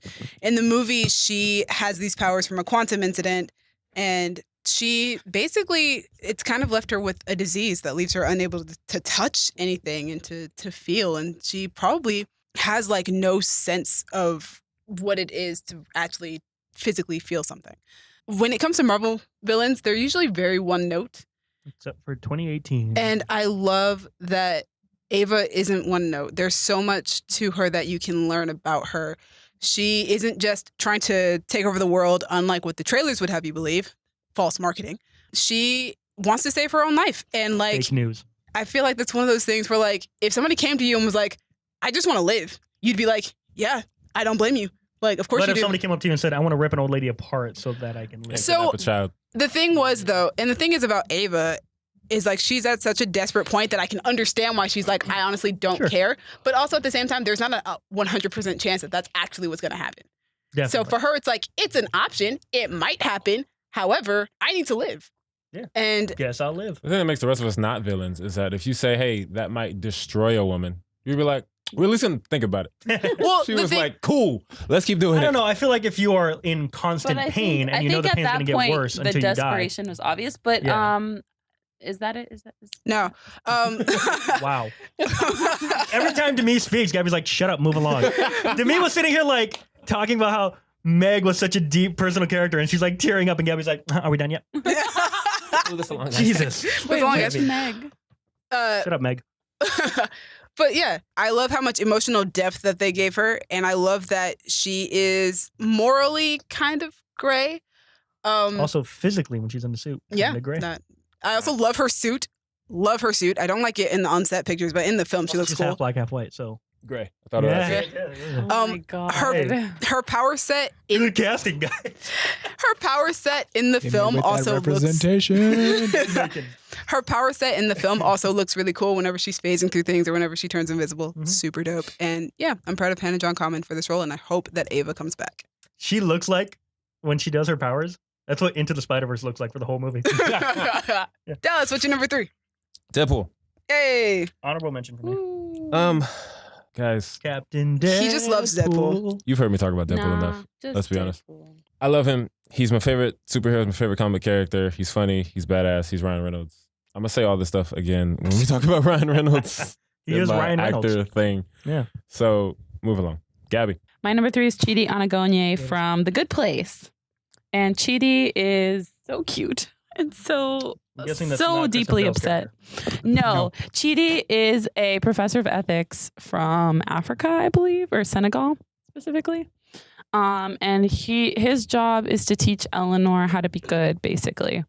And he spends his entire time in The Good Place with a stomach ache and really anxious. And you just want to hug him the whole time. And I really appreciate let me find the actor's name, but I just really appreciate that performance. And this character, I mean, he could have really easily just been like a dude that's anxious, but like, there's just a lot more to him. There's like, he at the end of the day, he just wants to be a good person, and he just wants to help his friends, and he just wants to be a positive, at the very least, positive influence to his friends. And he's also surprisingly jacked, which they mentioned in the first season. And then now in the third season, there's like an episode where he kind of goes off the rocker for a minute there and tears off his shirt, and he's just running around shirtless. And it's fan service, and I appreciated it. Just for the record, this character is not played by close personal friend of the show, Judah Simard, right? No, he's not. Sure. No. African. He's like African. He's black. He's South African. No, He is a She said black Senegal. man. That's where Akon is from. He's the opposite of white. Wow. Yeah. Wanted to be clear. And I really like Chidi. He's one of like 2 of my top 3 people from The Good Place. So And yeah. end of 2018. End of 2018. Look at that. So Damn. Jesse. Thank you, man. Yeah, Number go 2. ahead, Jesse. Number 2. He's big. He's bad. He's bald. He's purple. He's Thanos. Thanos. I was like, where are you going with this? Threw me for a loop Thanos. with the Come last on, one. man. I was like, he's big, he's bad, he's bald. Okay, cool. I was like, He's Thanos. purple. Thanos. Yeah, you figured it out. Where were you guys? Not staring at Thanos or thirsting after him, for that matter. Ooh, I get it. Jesse, tell Gab, us. do you want to take this one? No. No, Jesse, talk. Jesse, talk. Please talk. We got 15 minutes, 2018 man. was Come the on. year that Marvel learned how to do villains, and Thanos had a lot of pressure on him. We've been building to this man since 10 almost years. the beginning, so it was Since at the least. great to get him Avengers. finally, and for him to kind of be everything that you want from a good villain and more. He had emotions, he had depth, he had feelings. He cried. He cried. He single teared it, like, Shut up. which is impressive because did he's a shed a thug cartoon tear. character.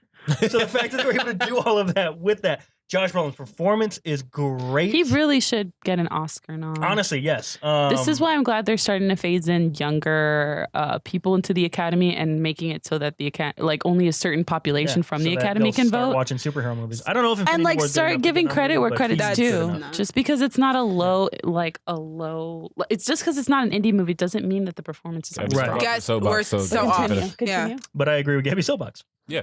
For That's once. great. Thanos. Thanos, great character. The scene where he has to sacrifice Gamora to get the Soul Stone. That was horrible.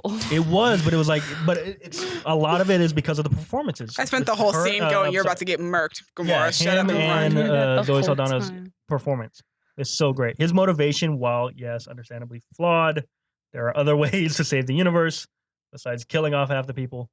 You still understand it.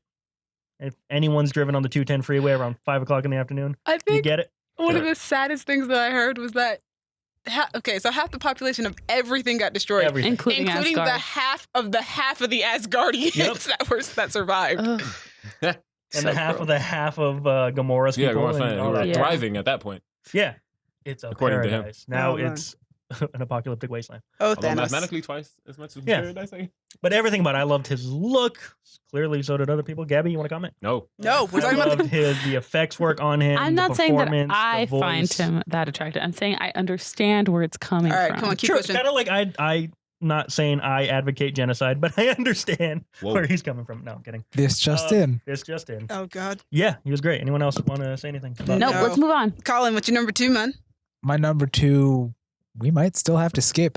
My number 2 is Miles Morales. Skip. Okay. Hey. Okay, great. I'm so glad Um, because I didn't have Miles on there, and I was like, I should put Miles on there. But I didn't. But we're gonna talk Okay, I about guess we're gonna skip it. I forgot to mention earlier because Jesse has this video of Ava clips on screen. I forgot how heartbreaking her face is in some of these shots of this movie. It breaks my heart. And Okay, Hannah John sweet. Common looks so great doing it. My number 2 is Eric Killmonger Stevens from Black Panther, That's who Njaka? literally, if he Njaka. was not Njadaka. in a movie in Mhm. 2018, would not have been my favorite villain or antagonist because Mhm. Ava would have beat him out. But Michael B. Jordan did his thing as Eric Killmonger Stevens. I love that Eric has a very understandable motive. You sit in that movie theater and you go, he got a point. I might have to be with Killmonger on that one. He Yep. kind of Mhm. like. I love the fact that Which again, I want to point out My that was daddy had such a panther common claws in trope. him. I don't want to say trope, but it was a common theme throughout the Marvel villains this year. Yeah, MCU there was villains. something that It's you like, could- I get it. I get where you're coming from. I don't agree with your methods. Yep. Oh, yeah, but I no. understand your Don't agree with motivation. genocide And or I think kidnapping that's what children, made them but great. she Yeah. didn't kidnap anybody. She tried. And you brought this up during the Creed review, where Killmonger kind of is the one who gets the victory in the end because He gets the symbolic Killmonger victory, Killmonger is right. He is not right in method, but Mm-hmm. he is right in belief. And it's not just Killmonger; it is also Nakia, who also has Yeah. the same belief as and by as the end, Killmonger. T'Challa Yeah, Nakia. acknowledges that. Nakia kind of is the one who brings it up. She's the one who says it outright. She's the first person we hear say something along those lines. But Killmonger is the physical representation of what she's saying. And Wait, no. yes, Nakia is the first one who goes, "Hey, we should be helping other people outside of our country." And that No, we need it's Killmonger's dad at the very open. Oh, you're scene. right. Killmonger's dad does. Okay, Yeah. But Nakia is the first person Fail. close to Yeah. T'Challa who says Yeah. it. And Killmonger Okay. just kind of confirms her point by just being. And coming full And- circle. Yeah.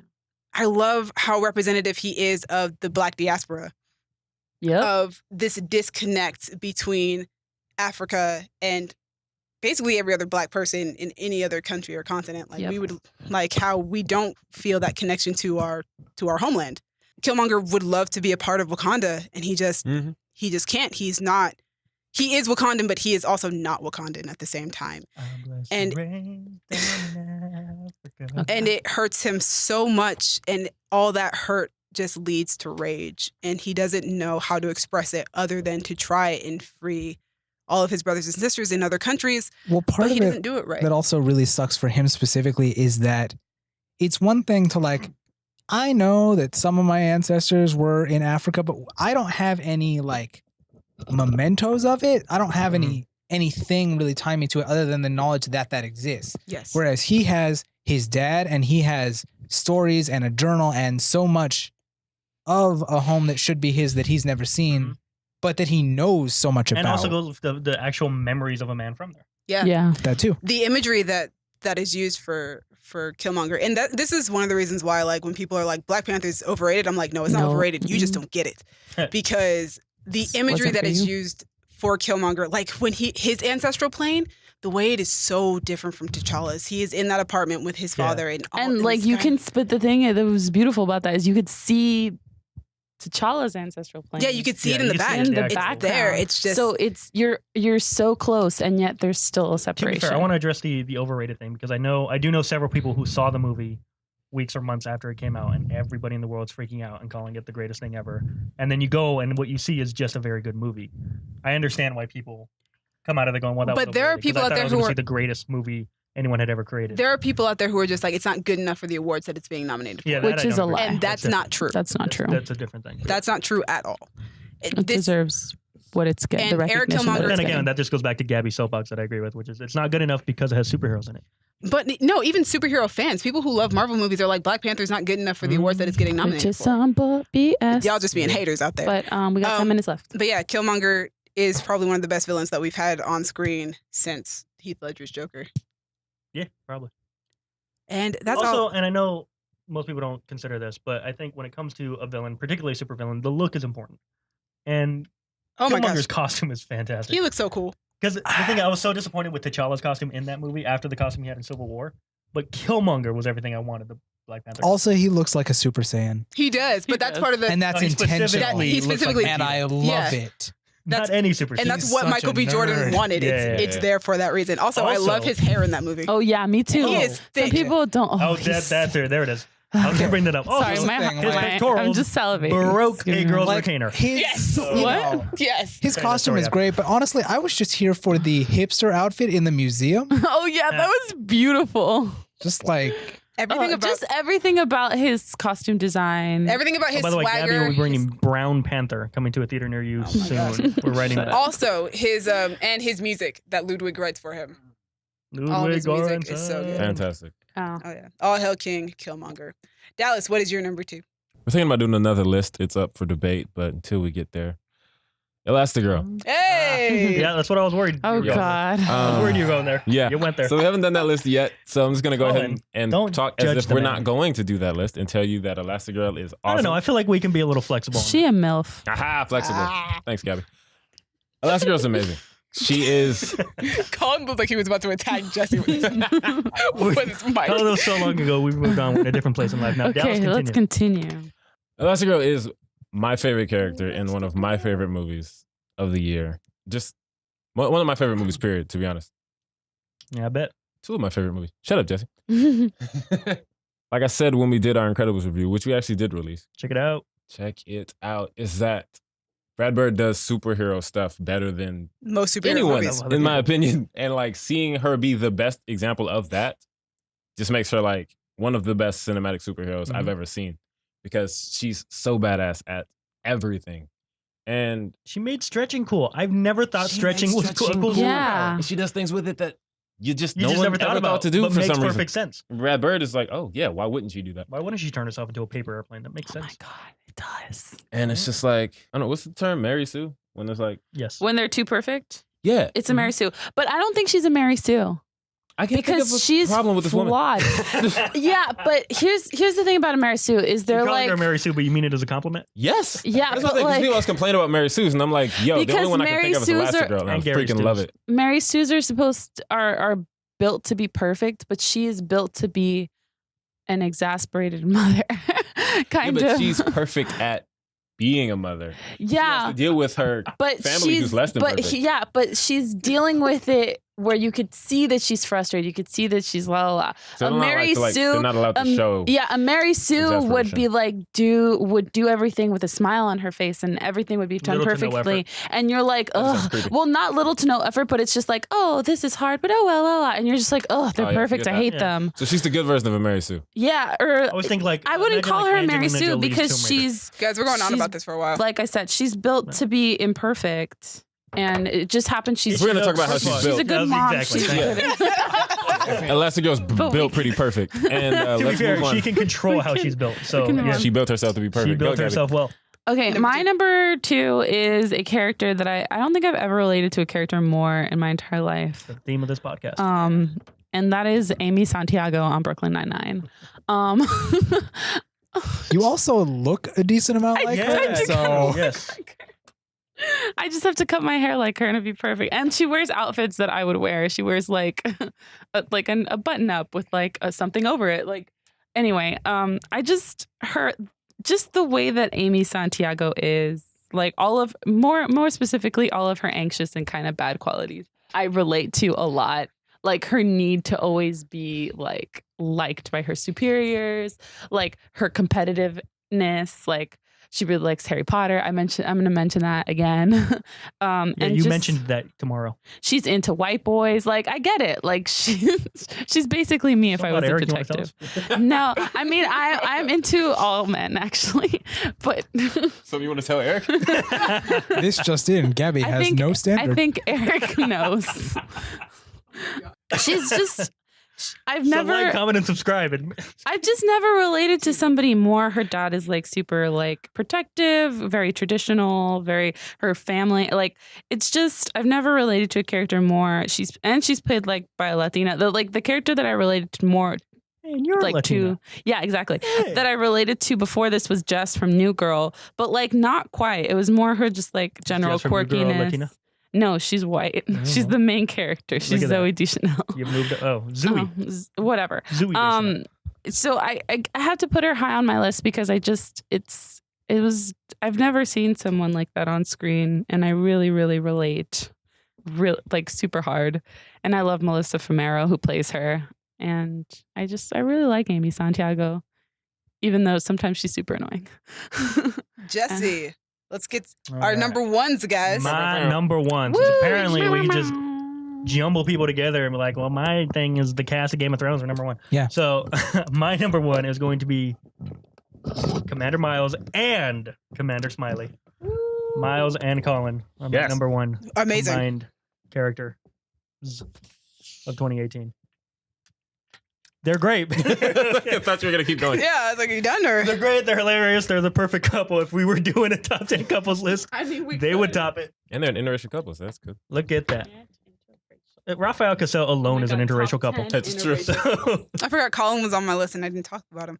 Now you can. now Yeah, you can. Now everyone who had that lower. Yeah, I he- shouldn't. Colin was on my list at number 8, and I love how chill he is. Mhm. How there's But something. also completely stressed out. Oh, Yes. but like for a reason. It's Oh, not like he's an anxious Oh mess. yeah, for Yeah. sure. And I just love.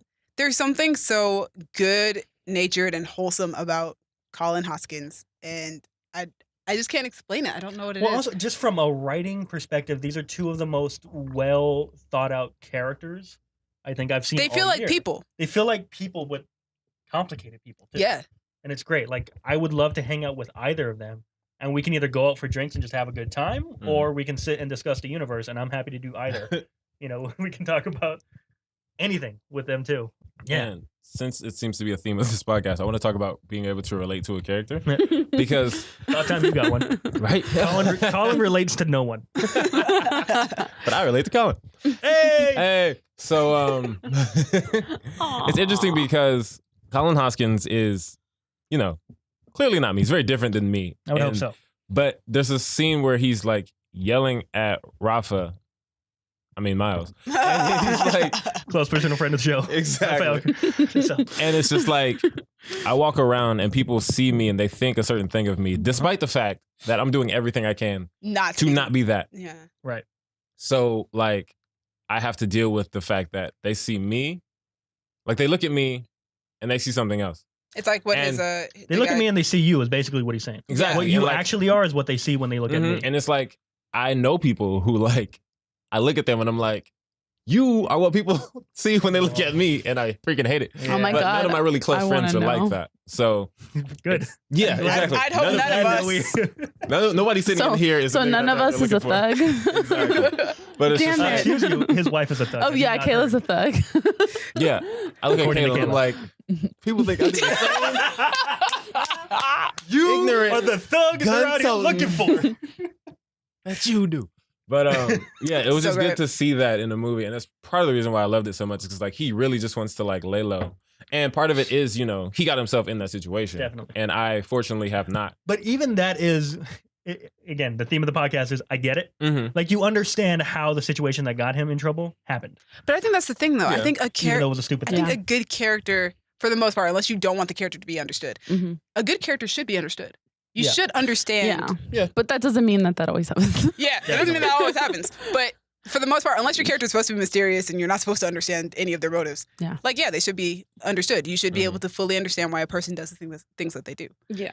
And Got it. and these two characters are perfect examples of that. There is never a Yeah. moment where you wonder, why would Colin do this or why would Miles Exactly. do this? Yeah. Even when you find out what got him in trouble, because that's not something that Colin's doing. It's something he did long before this movie started. But But even you're then, hearing about it the whole time, and you're like, what could this super We're nice, supposed to know that hips are lovable so little flammable. puppy? Exactly. You went to jail on a Puppy fire man. technicality. What did he do that got himself in trouble? And you're like trying to figure out how did he. And Like, then you know, as soon as you see it happen, you also understand Yeah, why you still like get it. You get it. other Like, oh people. yeah, that is something that you're like, yeah, I might fight somebody over this. Like, I might do it.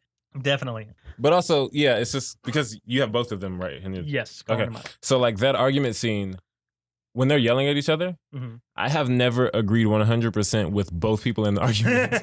Like You mentioned that in the review, too. Yeah, it's just like everything you're saying is 100% right.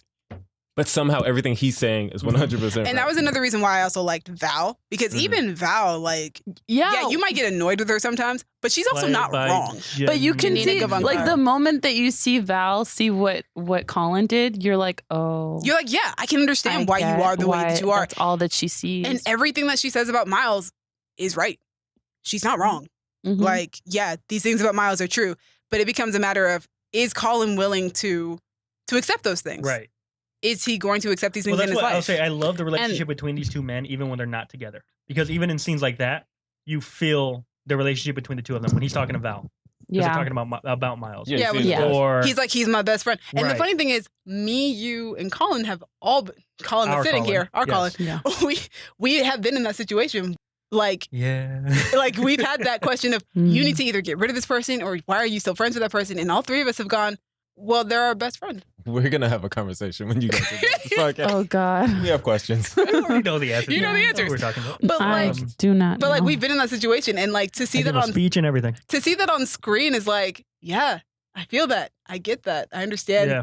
that explanation, hmm and there's nothing more you need to say beyond I've it. also been in the scenario where a friend of mine does something stupid and I get the blame for it. yeah. And I'm But like, come on, it's dude. one of those things where when you say that Yeah. explanation, you we are like, you know what it means. Mhm. So, Colin, you're number one. Our Colin. All right. Yeah, our Colin. This can luckily go pretty quickly because it's a show none of you have watched. But it's another ensemble thing. It's like every single character probably in My Hero Academia. I Because definitely that watched is- that. None of us have watched it. I Freaking nerd. think, look, I don't care. I think it is the best exploration of superheroes we are ever going to get. Like, Excuse me. We just talked about Incredibles 2. yeah, I still stand by it. I think that show is amazing because, like, I find it hard to care a lot about superheroes these days with how many there Discuss how are. your heart is broken inside. And like, but then I watch My Hero and I'm Jesse. reminded that I do care about superheroes, but I think I just don't care so much about superheroics. And what I like about the characters in My Hero is that much of it is about their lives and what they have to deal with having powers and living the way that they do. I mean, one of the plot points in this most recent season that I love was the world finds out that basically their version of Superman, who's like the known hero around the world, the All most Might. powerful dude, All Might, is in reality this like shrimpy dude who can't really do anything and can transform into the powerful person every once in a while. Shazam. But Yeah. from the beginning of the show has been losing Got the it. ability to do that Ooh. and basically wow. loses the ability to do it in Shazam. season 3. Oh, And that gets wow. revealed to the world. Oh. And they have to deal with it. But what's great is that they deal with it and it sucks. But then after that, there's a whole conversation because all the main characters are teenagers and they're all going to school. Yeah. And there's a Academia. conversation where All Might and the other teachers have to go to the parents and say, hey, so All Might was basically the reason that y'all were like sending your kids to our school because he went there, he teaches there. You believed in him, you believe in us. We want to take your kids and put them in dorms and take them away from you so that we can keep them safe.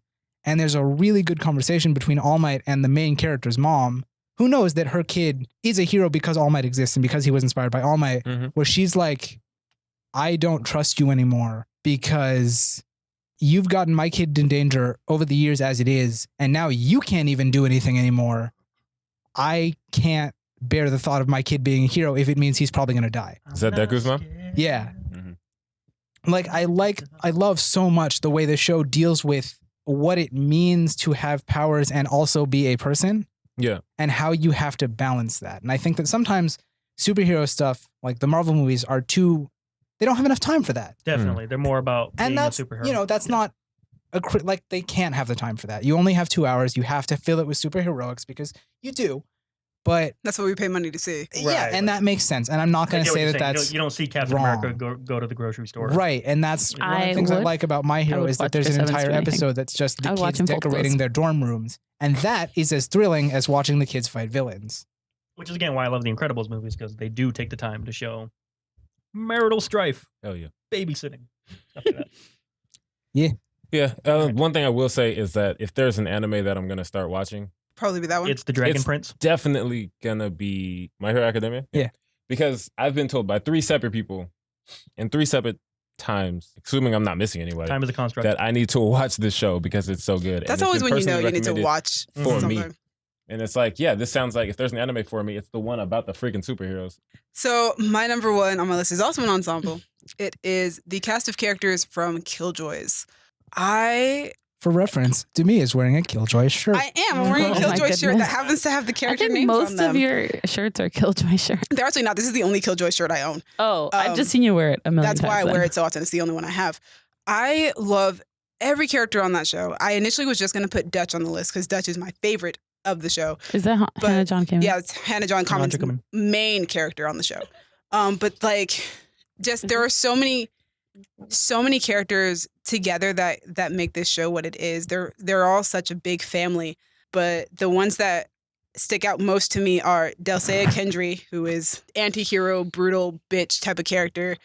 Lucy, which is the name of their spaceship, and she's incredible. Davin Jacoby, Lucy, who your home.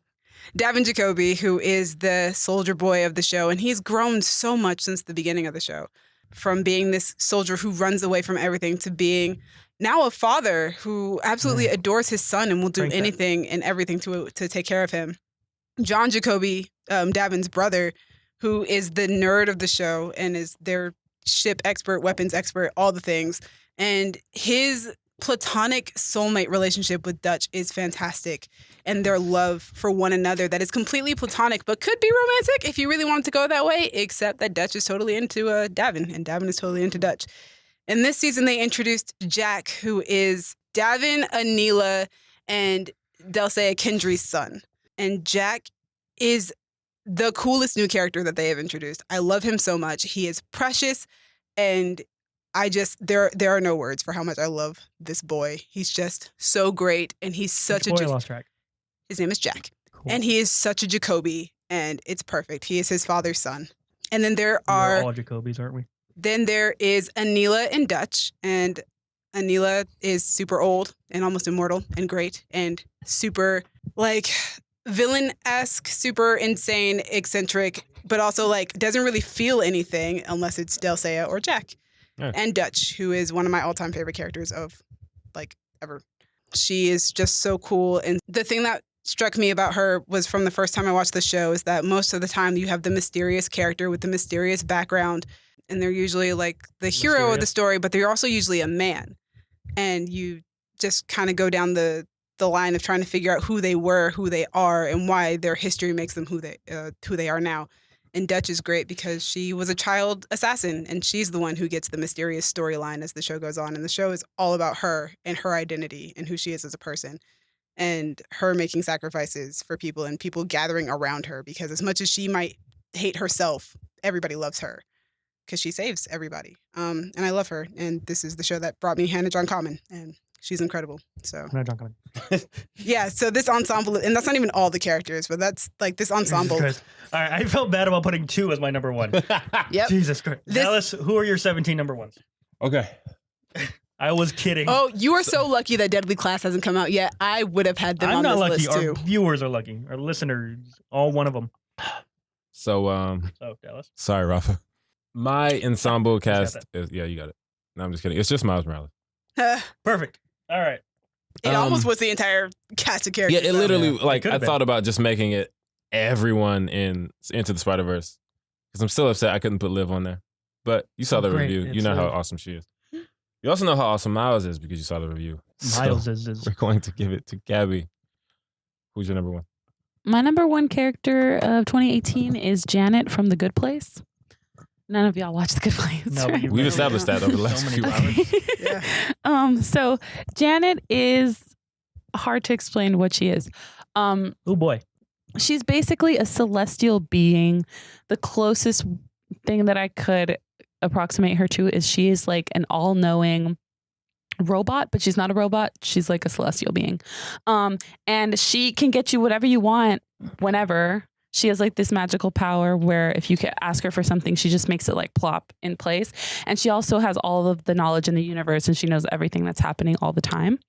And she's basically this kind of super power in The Good Place.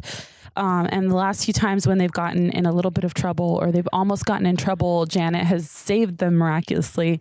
And she's just super cool. She's played by Darcy Carden.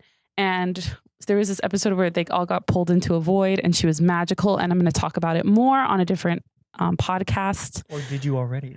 Or did I Stop already? it. You didn't have to mention it.